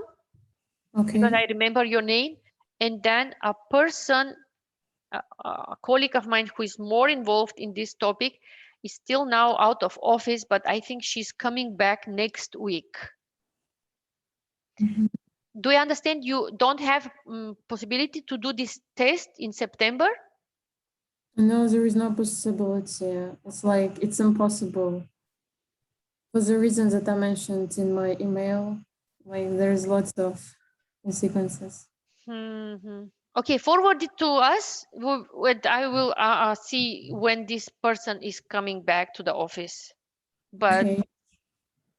Yeah, more than the answer of iCampus, I don't know, but we'll see. Okay, so Thank next you very question. much. Thank you. Naimul Hassan. Hello. Hello. Naimul. Hello, I'm audible. Hello. Hello. Your question? Hello, ma'am. Am I audible? Yes, not so good, but. Okay. Actually, ma'am, I have a question that I'm applying for my visa, and maybe it takes 1 month or more than 1 month. So how can I attend my classes? Yeah, first semester in English, you are going to have online classes. You should attend the online introduction sessions of your faculty, and they will inform you. Okay, so ma'am, so for mechatronics, online classes are also held? Yes, also in mechatronics. And you have a meeting with your professors on Thursday, okay, on 9th of September. Okay. Okay, thank you so much. Okay. So Amal, but I think you asked already your question, right? Yeah. Okay, No, I perfect. did not ask the question. Do you have another Hello? question? Yes. The other question is, I already done my bachelor's engineering in my country, but I did not complete it. I have some common subjects from here and there. So can I transfer these credits to Mother University? Yes, you have to contact our Office of Student Affairs in the first 4 weeks. Okay, within first 4 weeks. Yes. Okay. Okay. Thank you very much. Tehas Shastri. Tehas. Yes. Hello. I wanted to ask that I currently have a health insurance from TK. So can I change it to another government health insurance or a statutory health insurance provider like say Barmer? Like what? Like Barmer. Yes, you Or, can change. You can change and then upload the new one. You have to cancel with their account and you have to apply with, for Barma. You can change it. Okay, thank you. Okay. Nur Ataturk. Yes, my question was regarding the visa application. I started the visa application process, but they said that it might take some time. So I was wondering, how can I attend my courses if I could not get my visa in time? You should attend the online introduction sessions of your faculty. And then you have to subscribe for the courses that I showed you. And then in this course, you are going to see the Zoom link for the class. Okay. And my other question was about the payment. So I paid for the contribution fees and I uploaded it on the application portal, but it still says that I have not paid.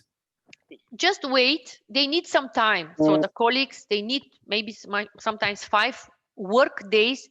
There are so many applications, so many students are uploading, not only international students, also German students. There are thousands of students. That's why they need time to check and then they will change the status. It takes time. Yeah, okay. And about the pre-study internship, I've already finished my actually 8-week internship. I don't know where do I submit it? In the application portal. In the application portal. Yeah. Okay. Thank you. Okay. So next is Ras. Yes. Good afternoon. Hello. Yes. Can you hear me? Yes. All right. So I had a question regarding the language courses, the German language courses. I heard that you offer language courses, but I didn't know really like where to register for them or like where to pay for them. Okay, I will show you now the web page of Campus Sprache. Moment. I will show you. So for all, it's the easiest way. You search in Google, you put FHWS, Deutsch Kurse, and this is here. Okay, let's do it in English. Okay, so you go to the webpage of Campus for Professional Development, Language Proficiency, and here you see German courses. And then you can see face-to-face and online courses. Did they put it already? Yes, so you can check the levels. And what is the registration? Registration here will be open from 15th of September till 5th of October. Is it clear? Yes. I will send you the link. I will send you the link in the chat. So this is the web page. Also include for exams? Pardon?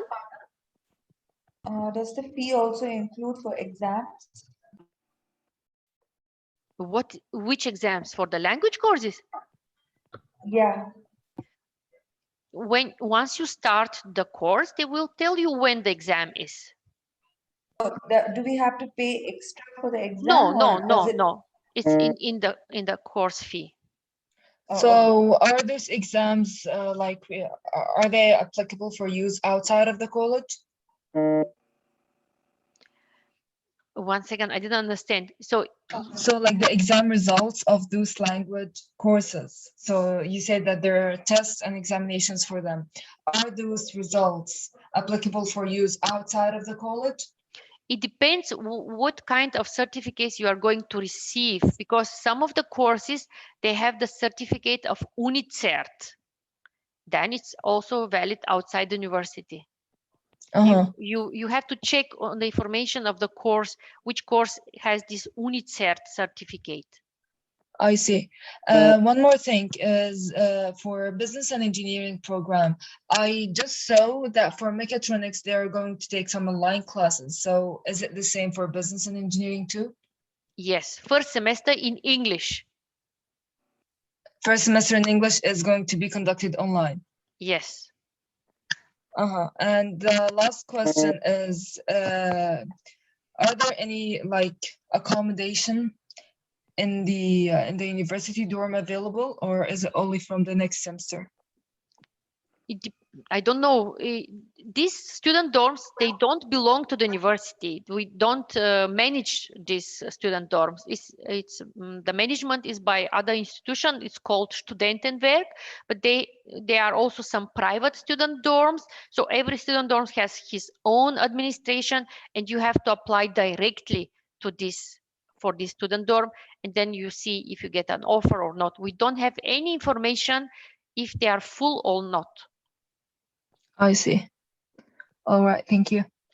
I don't know. I have a concrete offer from a landlady.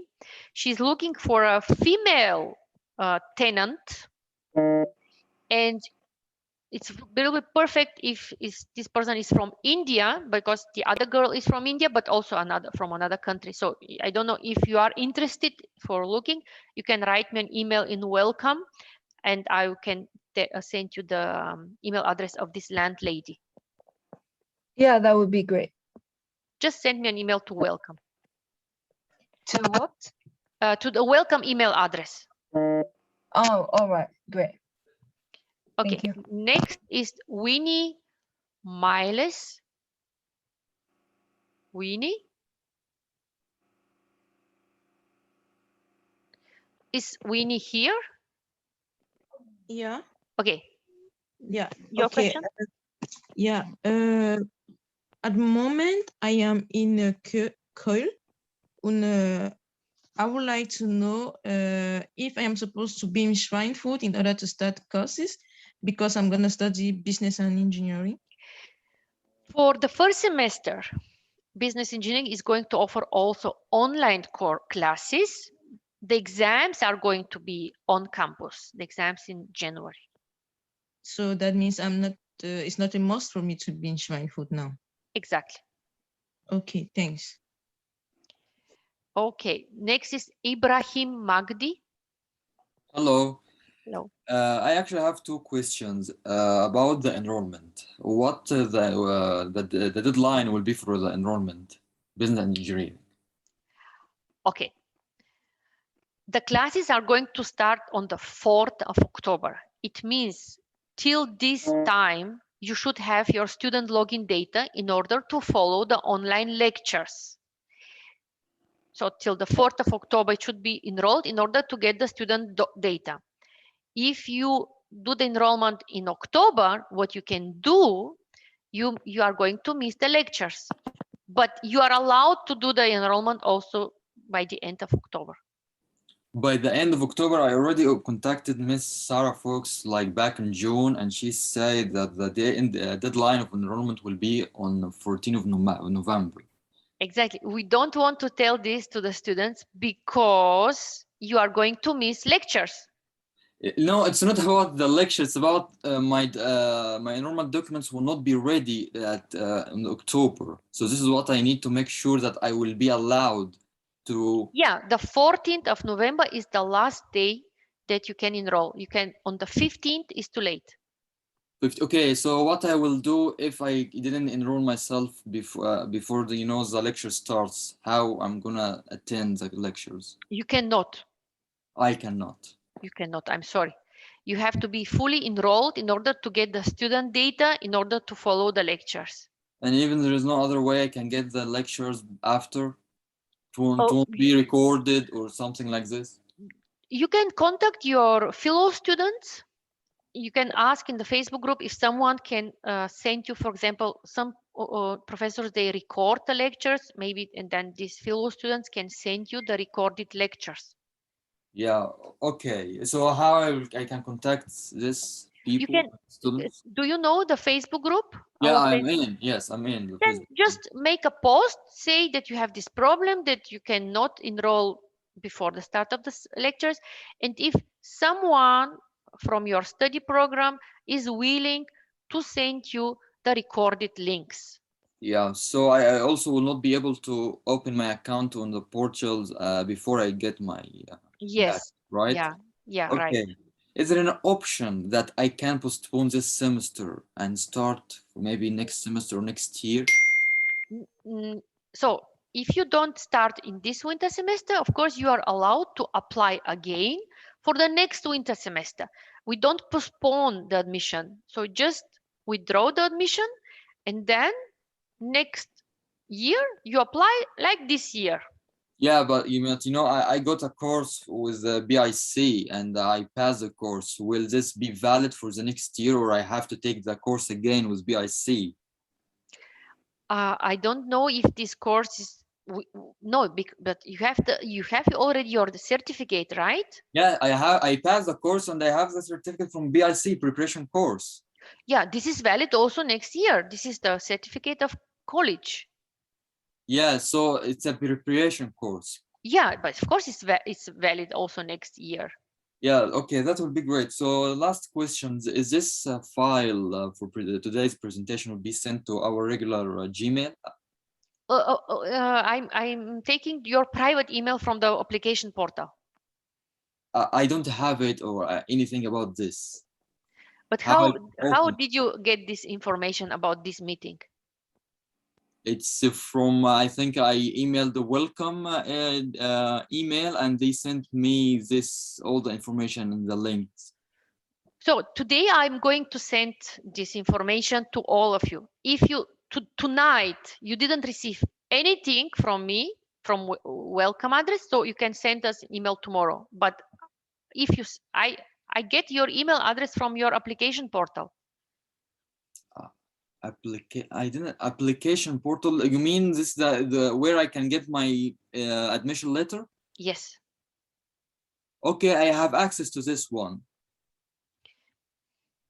And you have put your I have email access to this, where it says digital documents and all this stuff, and where I can first enroll. So you have applied. All people who have applied and got an admission. Did you get an admission? Yes.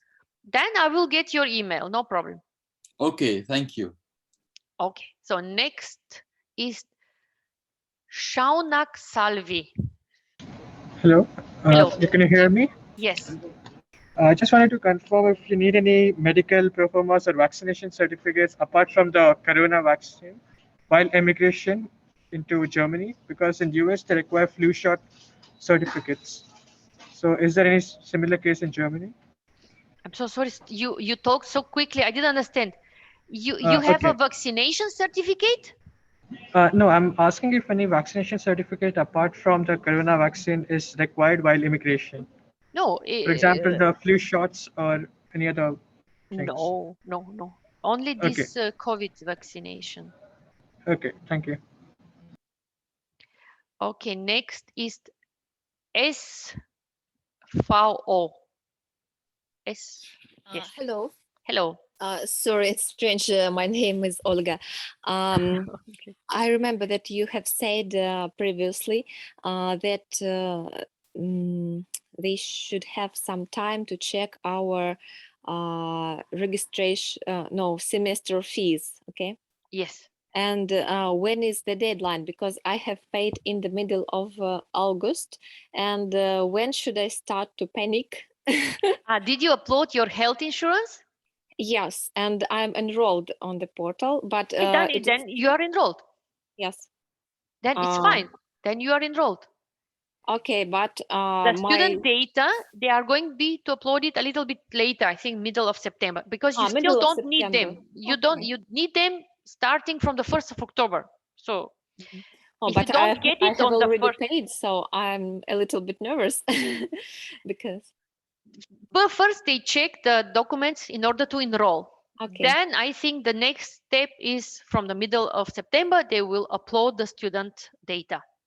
And the second question, certificate about pre-internship practice. Should it be translated and notarized?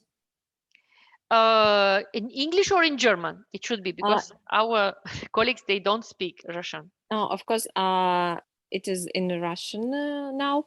And should I translate it in German and or English? One of these, German or English. Okay, and notarized translation, yes? Or just simple translation? Yeah, because if it's made in your country, yeah, it's I think I know it's expensive. Not so expensive actually. Okay, if it's not so expensive, if it's fine, then it's better notarized. Okay, thank you very much. Iris. Hi. Hello.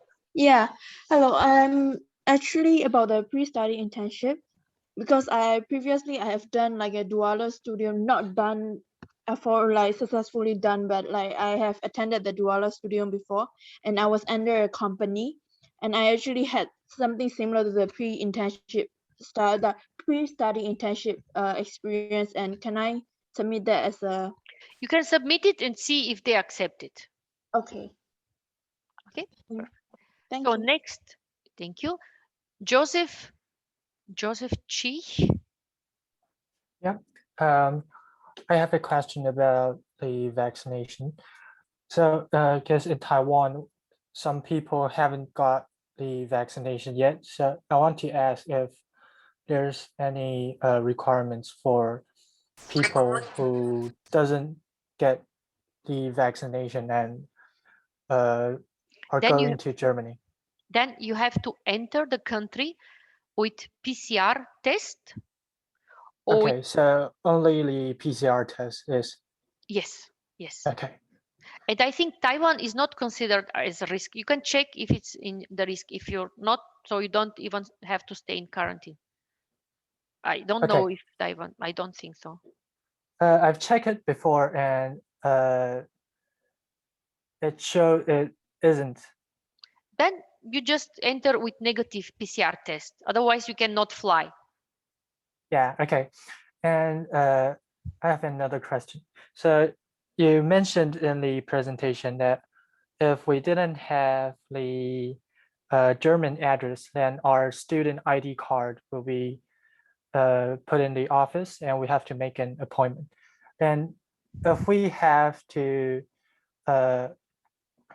if our courses are online and we won't go to Germany, like in a short period of time. We will keep your card. And once you arrive, you can send us an email for an appointment. Okay. So if we're going online with the online courses, then if our visa will be late, like our visa will be handled after the semester starts, then who should I mention this problem to? You don't have to mention it. I mean, if you have online classes and you are at home, you are waiting for the visa, you follow the online classes, and once you get the visa, you arrive, and then you can send us an email that you are coming on that day and you need your card. Okay. Thanks. Okay, thank you. So next is Trinity. Yeah. Yes. Yeah, hello. Can you hear me? Yes. First question is the Thursday meeting. Can I please know the time, because I didn't receive any email. Oh, any email for the orientation program?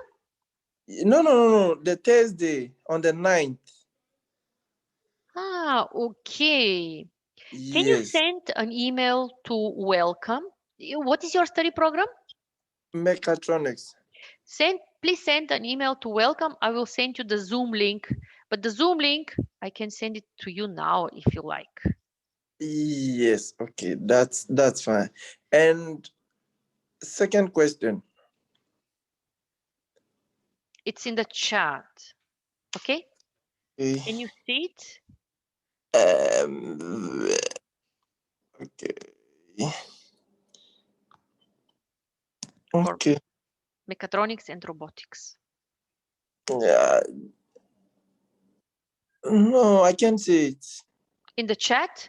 Oh, I'm sorry. I'm sorry. This is my mistake. Yeah. 1 second. Yeah, I somehow. Okay. Okay, got it. Okay, I've gotten it.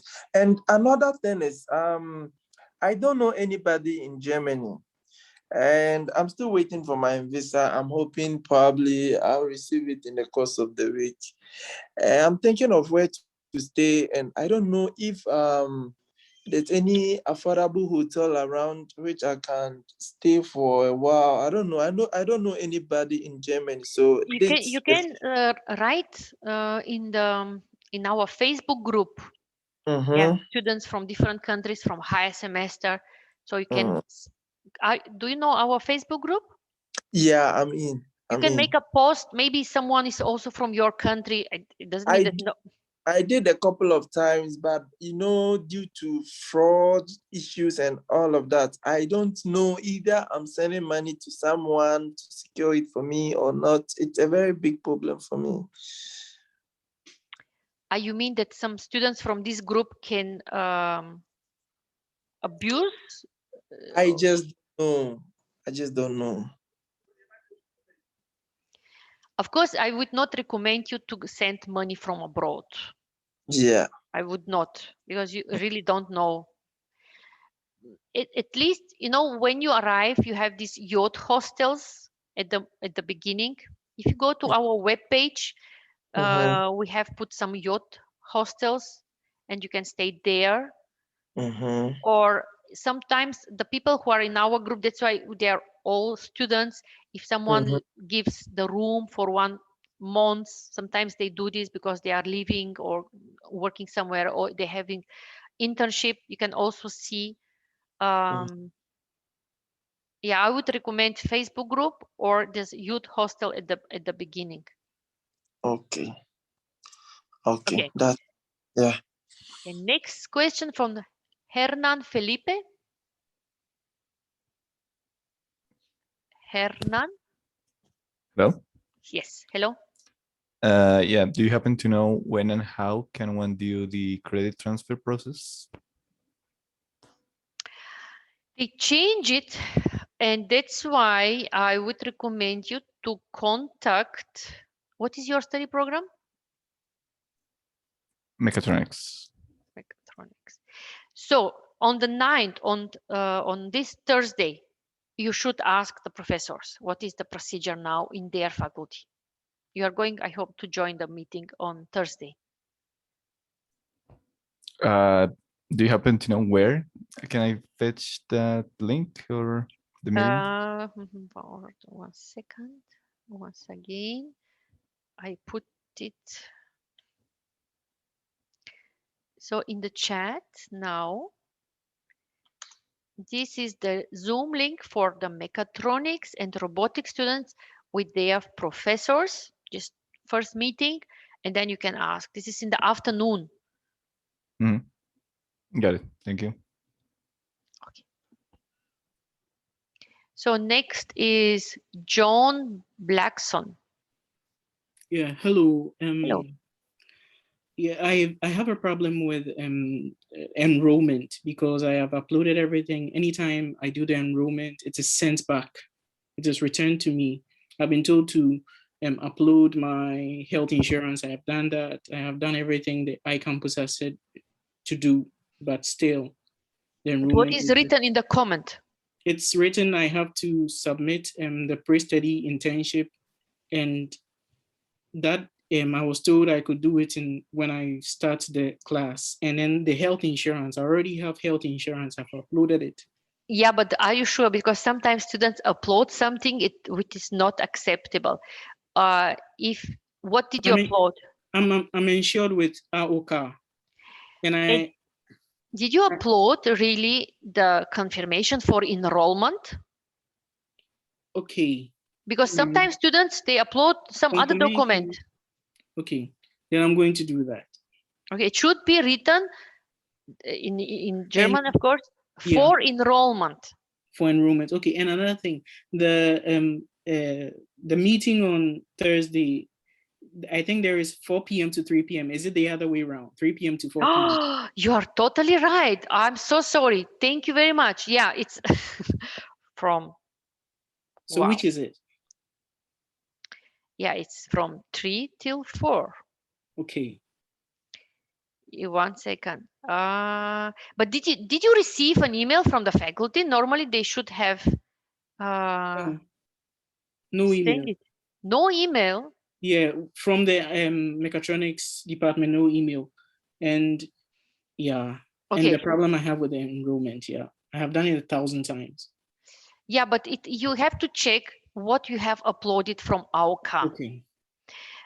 For the others, I'm so sorry. It's really good that you paid attention to this. I will check with my calendar once again.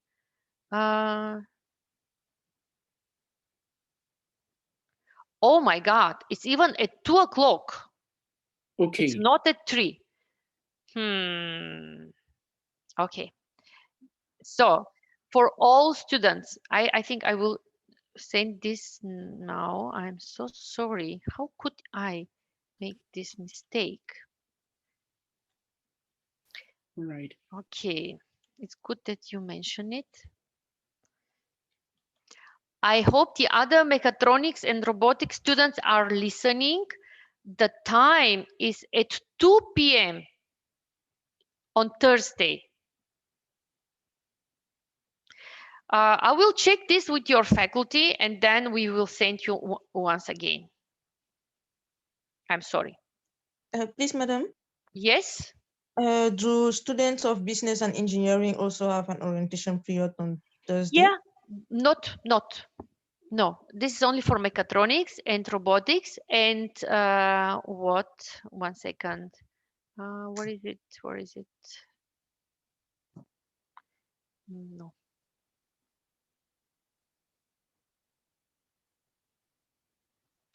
You have the introduction session.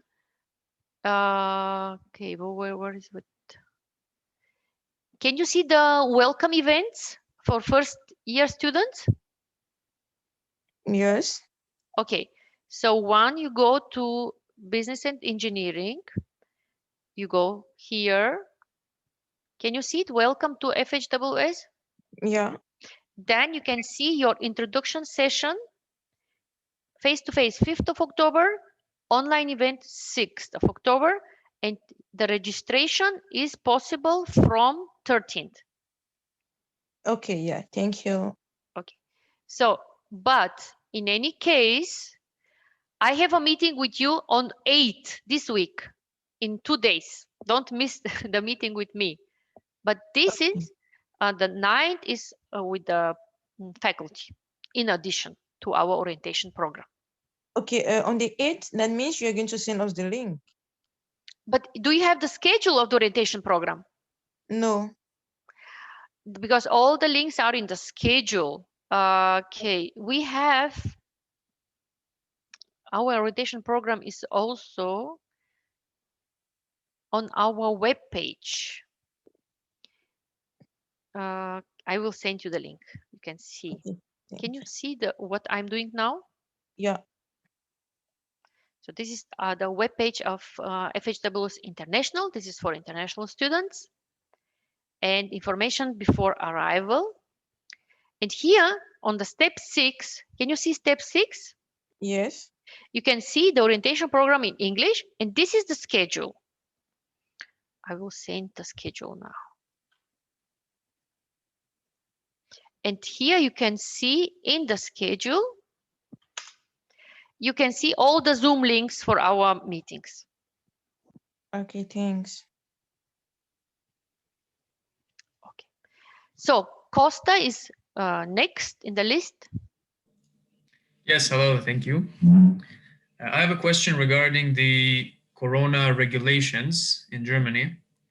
My visa is approved, but since you said that the first semester is online, do you still see it practical to arrive to Germany in time?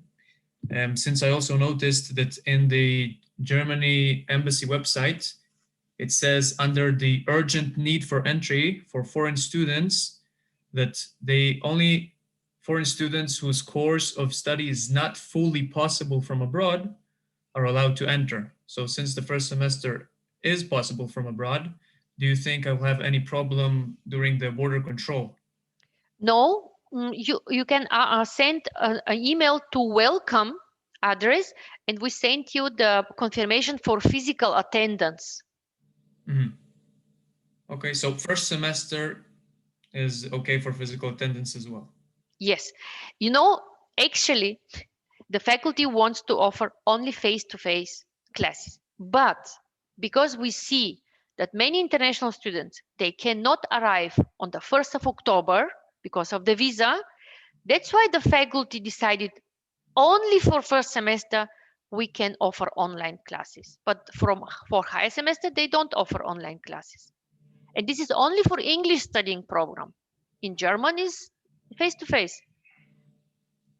This is like only because of the problem of the international students studying in English that they cannot arrive all of them on time. That's why the faculty makes this exception, say, okay, we have so many students, they cannot come, we will offer something online.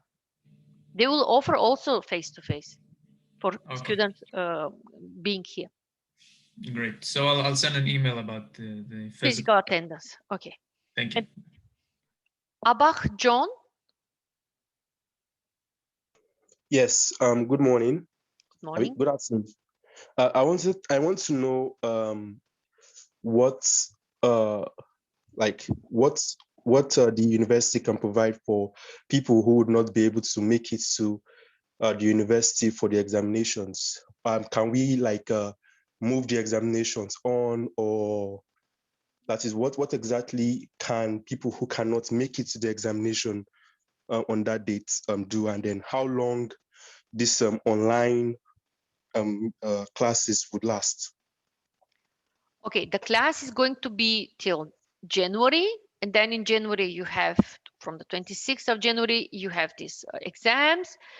You can see how many people in the class are in Germany or not. You can talk to the professor. You can see if the professor is going to offer something online, some online exams. Some professors, they are not willing to offer online exams. Some of them, yes. It depends of the professor. Okay, but and in the first semester, you don't have any exam deadlines. They start in the second semester. Okay, so examinations can be moved on. You don't move it. You don't move it. You just in the first semester, you don't have exam deadlines. In the second, for some exams, these basic subjects, you have. In the third semester, you have exam deadlines for all subjects from the first and second semester. Okay, but okay, if I missed an examination, what are the procedures? What do I do to? You can apply. So if you don't have exam deadline, you don't have to do anything. If you have an exam deadline, like in the second semester, and imagine you cannot come, I don't know, but this is in the summer, it's too far from now. But imagine you have exam deadline and for visa reasons you cannot come, then you can apply for prolongation of the exam deadline.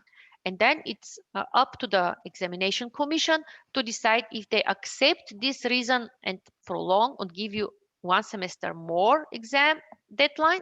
They prolong the exam deadline with 1 semester.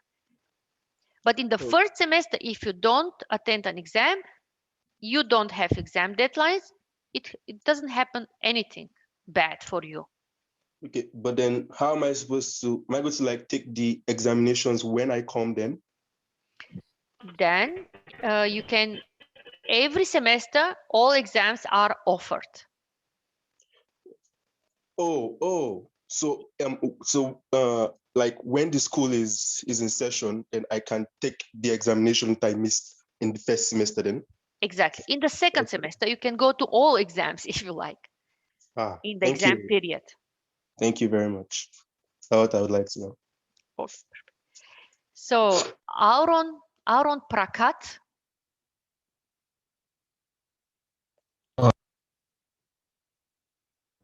Yes, I want to know about the enrollment. I'd already paid the enrollment fees, but not I couldn't upload the health insurance, and the website is saying that last date for enrollment was on 30th. So will I be able to?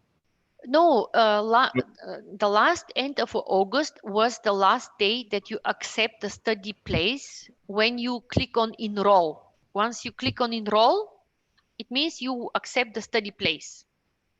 And if some documents are missing, you have time till the end of September, for example. But when I try to enroll again, it's saying the enrollment date has been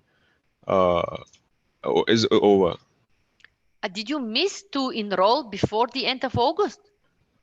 No, I already enrolled. I uploaded my photos, all my documents. I don't know. Contact the Student Affairs Office. I will send you the emails. Contact them and ask. 1 second. Where is it? Where is it?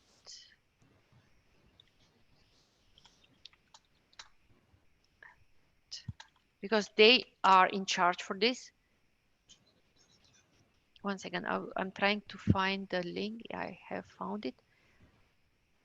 Here you can use their, so for everyone, if you want to contact the Student Affairs Office regarding the enrollment, this is the contact form of them. You can write, you can fill it and send a message. Okay, thank you. Next is again Winnie Miles. Winnie? No? Next is Ananya. Good afternoon. I have Hello. 2 questions. Firstly, the status of my application portal shows registered instead of enrolled. Is that okay? Not so much. It should be enrolled. You have to contact them. You have to ask them. Okay. Secondly, I have enrolled for the international management course, and I am currently in Niedersachsen. So I want to know if should I like get accommodation in Würzburg, or will all the courses be completely online? International management, I'm not sure. Okay. Who is the... Okay, for international management, I will give you one email now. You can ask this person. He's from the faculty of international management. Can you see it? Dominic Winkler? Okay, thank you. You can ask, he's for international management, and then he can give you correct information. Okay, thank you. Thank you. Emmanuel? Yes, madam. Please, I have 3 questions. I have my visa right now with me, but I don't have the accommodation.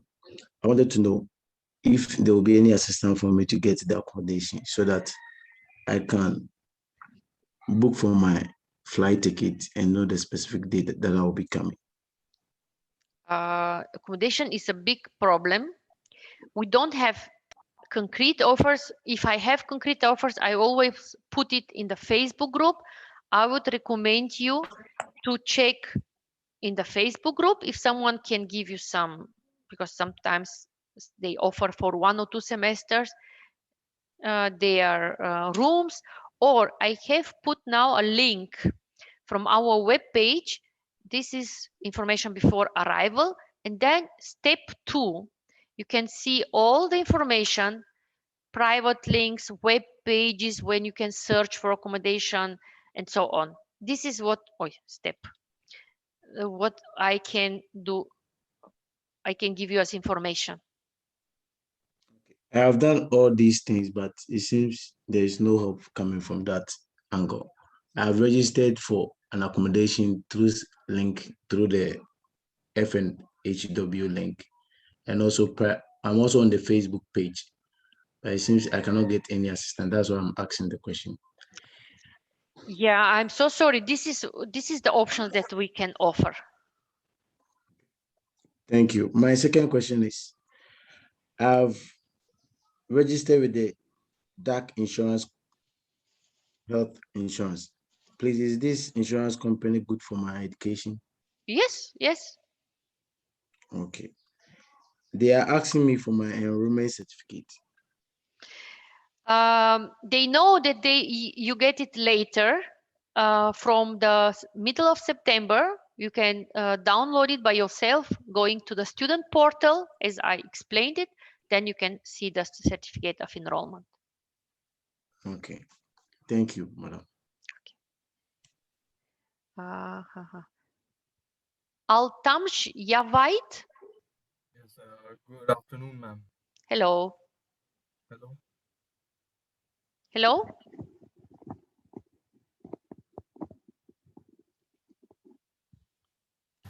Good afternoon, ma'am. Hello. Yes, can you hear me? Yes. Is it possible? Yes. I had a question about, could you tell me about the registration of exam fees? Is there any fees for registration? For exams? Yeah. No. Okay. Only for language courses you pay extra.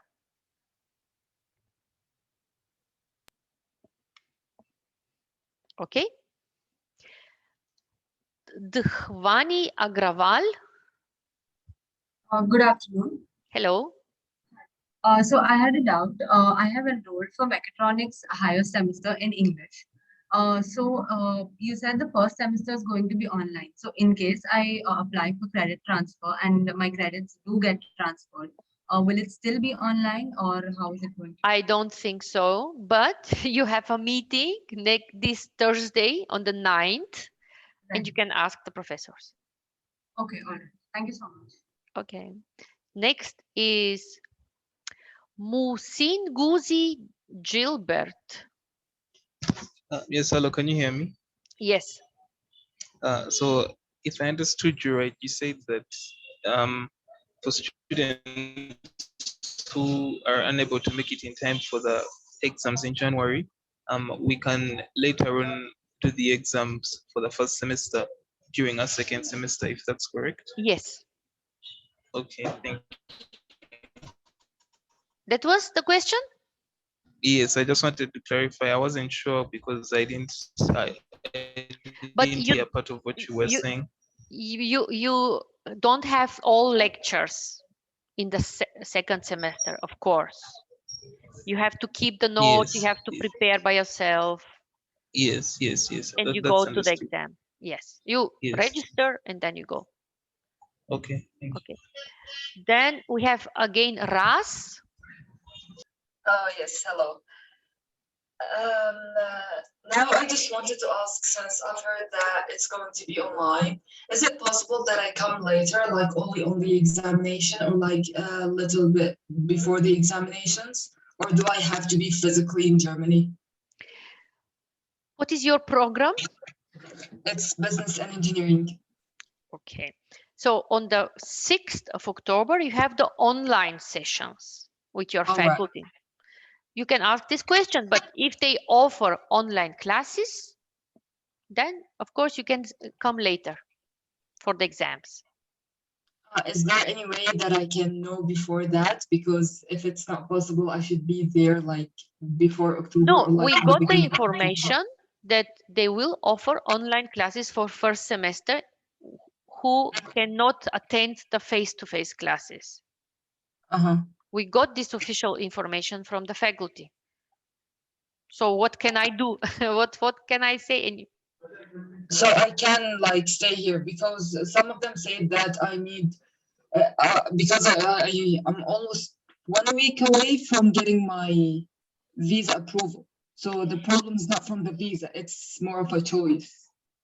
Is it possible? I would recommend you to come, of course, not to hurry, but to come to find accommodation.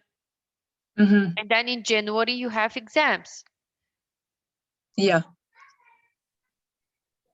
So you have also to know when you get a visa, this visa is only for 3 months, right? Yeah. So you have to arrive in these 3 months. Yeah, I got you. So next is Ivan. Yeah, hello. Hello. I just had a question about the places we have to register at. I know that one of them is the Ausländerbehörde. This topic, we are going to talk about this on Wednesday. Okay. All right, on Wednesday. Yes. And you're going to send us this presentation at the end, right? Okay, Yes. thank But you. late afternoon, because at 3 o'clock, I have next meeting with the students studying in German. That's how I will do it later. Okay, all right, thank you so much. Okay. So, Aryan? Yes, hello. Someone already asked this question, but then I have a similar issue. For me, it doesn't show enrolled, it shows registered. And who do I contact for this situation? Okay, I will, moment. Here in the chat, I will put it again. You have to contact the Office of Student Affairs. And now in the chat, I put it, this help and contact form. You can contact them. All right. Okay, thank you. Okay, next is Wasim Ahmed. Yes, ma'am. Hi. Hello. So my question is about visa extension. So currently I'm living in Berlin and my visa is going to end in the end of December this year. So I just want to know, some of my friends in Schweinfurt, the students of FHWS, they told me that the Schweinfurt Ausländerbehörde, they extend the visa only for 1 year. I just want to know, is it the right case? Is it true? Yes. All right. So, okay. My second question. You need a blocked account. Oh, so for each year I have to renew my blocked account? I mean, yes. So each year I have to submit 10,000 euros. I guess somewhere around 10,000 euros in the blocked account. Yes, it's really strict. They change it because there was many cases of fraud. That's why they changed it. But ma'am, can you suggest me how we can go through it? Because placing 10,000 euros every year in the blocked account, I think it's kind of difficult for a student, right? Especially for students, foreign students, and how students are managing it. I totally understand you.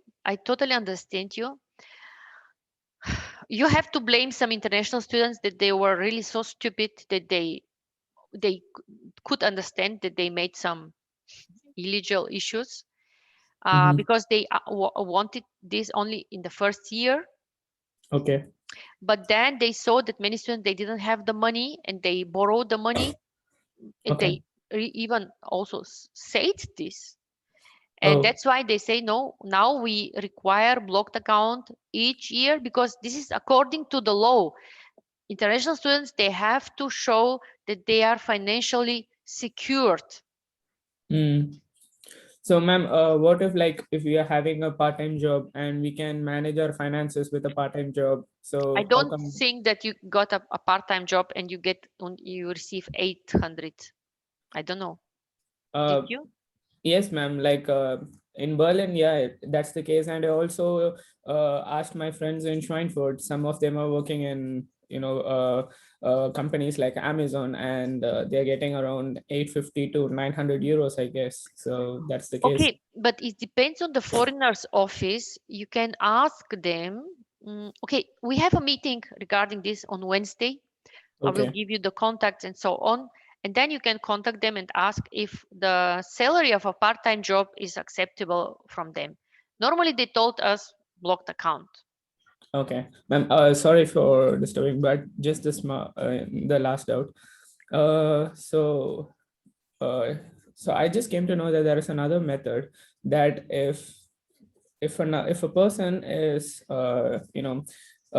if a person is ready to be as like my guardian here in Germany, and Yeah, you can he's do. going to take my finances, then can I use his name to extend the visa? Yes, yes, yes. So that is possible, right? Yes. Okay, ma'am. All right. Thank you. Thank you. Yeah. Okay. Someone asked for our next meeting on Wednesday. I put it in the chat.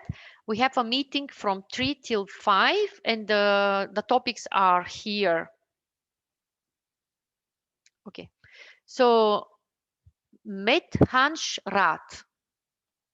Hello. Yeah, I would just like to know if you can reshare the link for the meeting for the language courses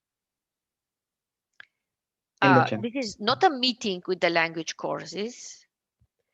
It's only the web page of them. Ah, okay. Okay, then it's fine. The meeting today at 5:30. It's Yes, the same yes. link. The same link like Ah, now. okay. The Okay. same link. Okay, thank you. Next, Menakshi. Yeah, hi. I just saw that there's another meeting on Wednesday, that's 8th of September. Unfortunately or fortunately, on the same day, I have an appointment at the Ausländerbehörde in Schweinfurt at 3 p.m. And I contacted one of your colleagues, Stephanie, and she told me she's going to give me a certificate with the seal of FHWS and a signature. So because I don't have the matriculation certificate as of now, is there any other document that I require that I may need from the university?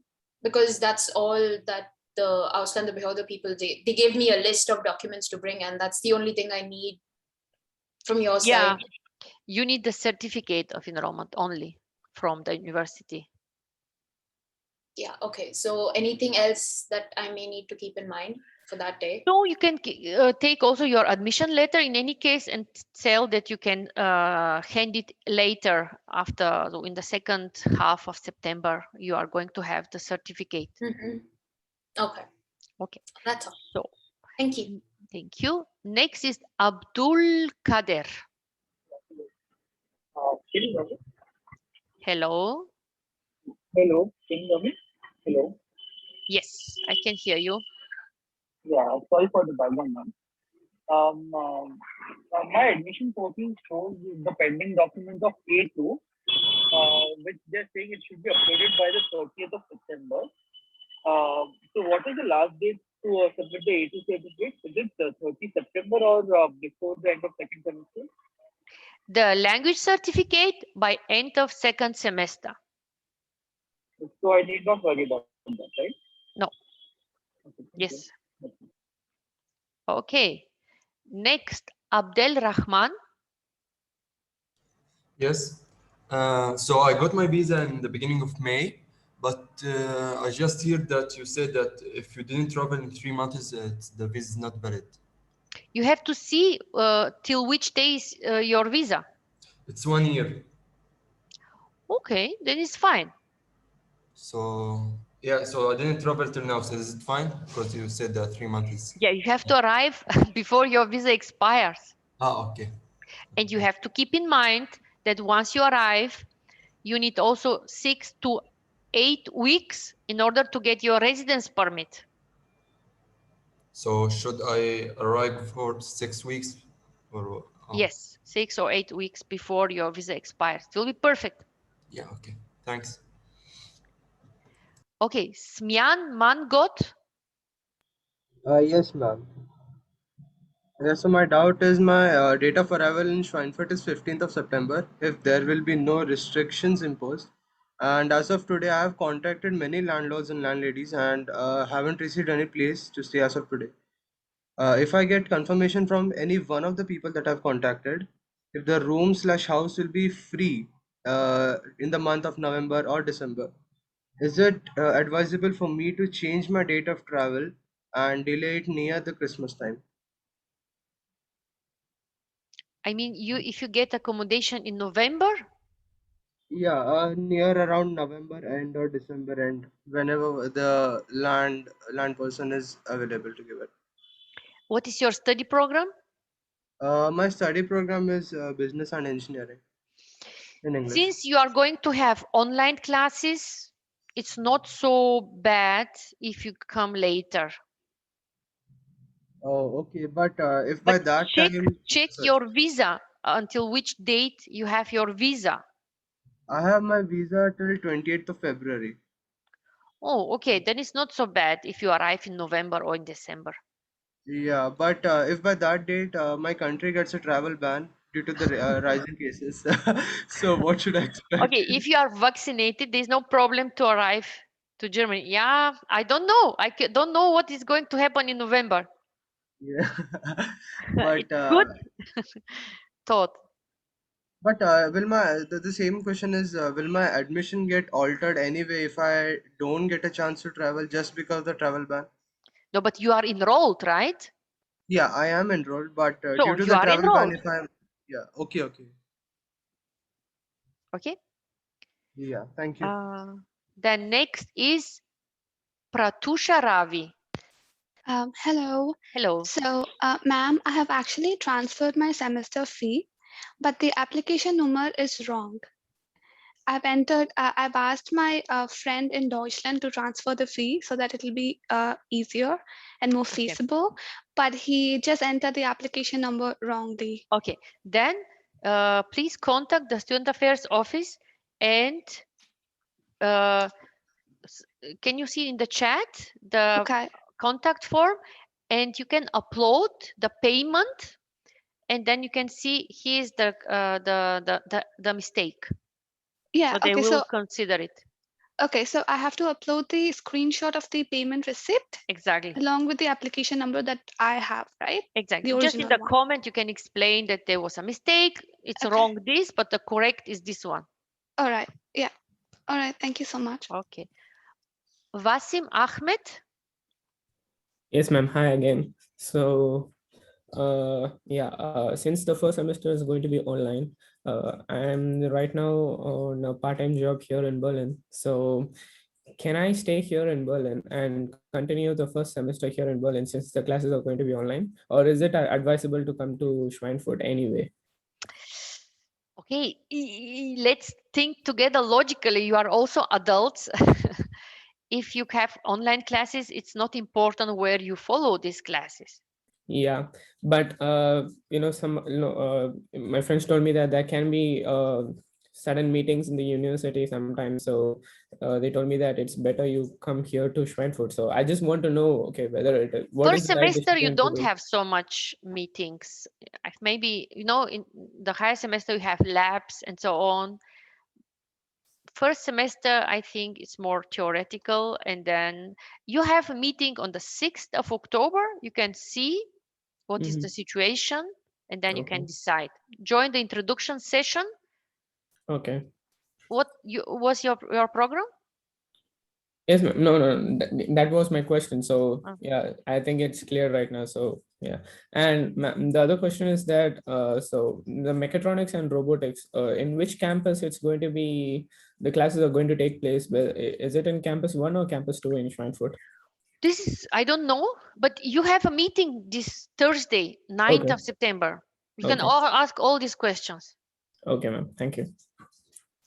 Umar Farouk. Yes, ma'am, it's Umar. How are you? Fine. How are you? Good. Ma'am, actually, I have an appointment on the Dublin Embassy. I'm from Ireland. So I have a visa appointment. So the application asked me the address where I'm gonna live, and till the date now and in time, I didn't have any kind of confirmation from the university about the accommodation I applied. So anything I can do with that? Okay, you can use our email of the university at least.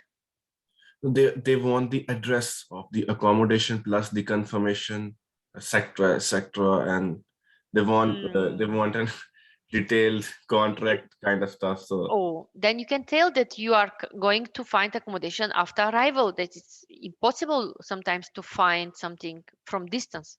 yes. Secondly, thank you very much. I could understand that. And secondly, currently I am enrolled in the Griffith College in Dublin, and I have completed my 2 semesters over here. So I want to look for the chance of the credit transfers. So Okay. is that possible? Yes, you have to contact for this topic the Student Affairs Office. I put again their contact form. Yeah. You use this. This is the contact form for Student Affairs Office, and tell them what you want to transfer and what is the procedure. Thank you very much. Thank you very much. Okay, Pratusha, Ravi. Yeah, ma'am. So while filling up the online application form for the visa, they had asked for the reference person from Schweinfurt. So I have mentioned Sarah's name. Is that okay? Sarah Fuchs' name with the Schweinfurt Did you address. ask Mrs. Fuchs for this? I've sent her an email. You can use my data if you Okay. like. Okay. You can send me an email to welcome, and I will send you back, and you can see in my signature my data. Okay, sure. Yeah. All right. Thank you. Derek Otvermach. Yeah, hello. Hello. Yeah, please, I'm Derek. So I have my uncle in Austria.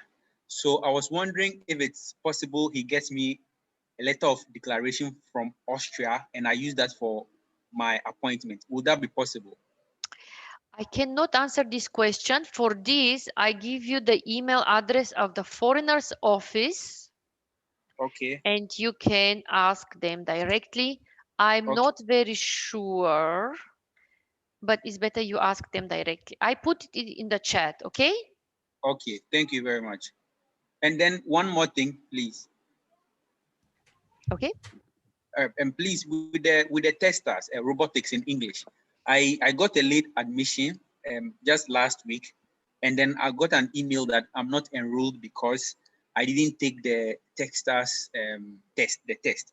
So I made them aware that the next days available for the test is on 30th of October, meaning that even if I'm able to take it on 30th, the result will not be ready before the deadline given me on 10th of November.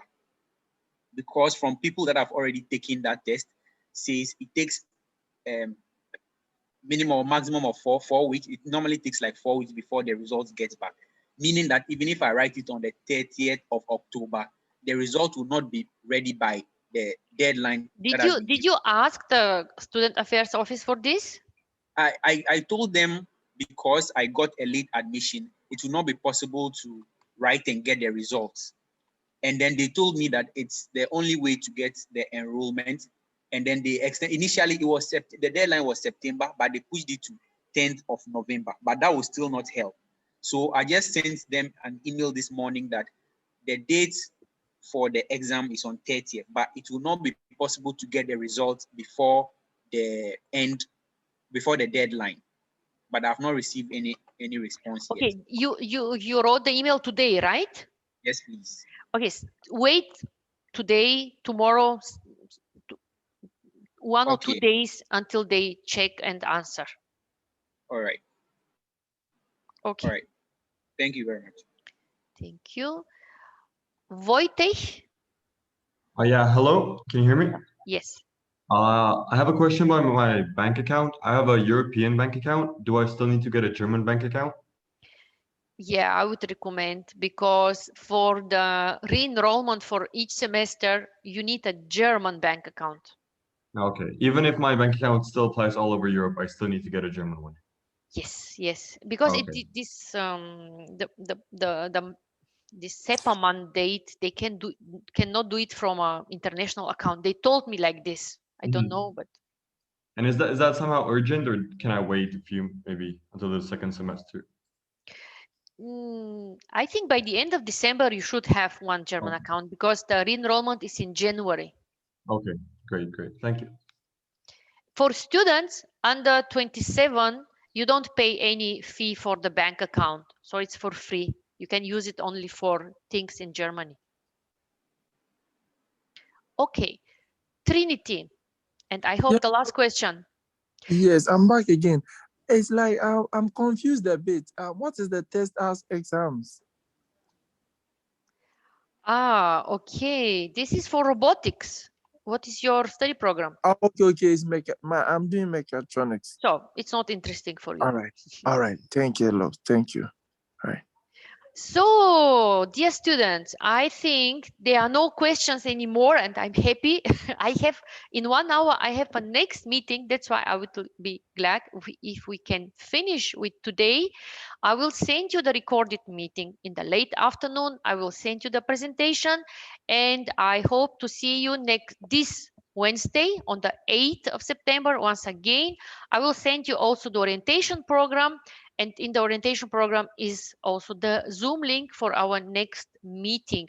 I'm not sure, but 1 second, I will check. Actually, this is the same link like today. So the link for the 8th of September is the same link of today's meeting. Thank you very much for the participation. Thank you very much for your active participation and questions. I hope we could clarify some topics. We are going to continue with clarifying the topics on Wednesday, on the 8th. Don't worry, just attend. And if you have questions, send us an email to welcome FHWS. Thank you. Have a nice evening or night. It depends when you are now here. See you on Wednesday. Take care. Bye-bye.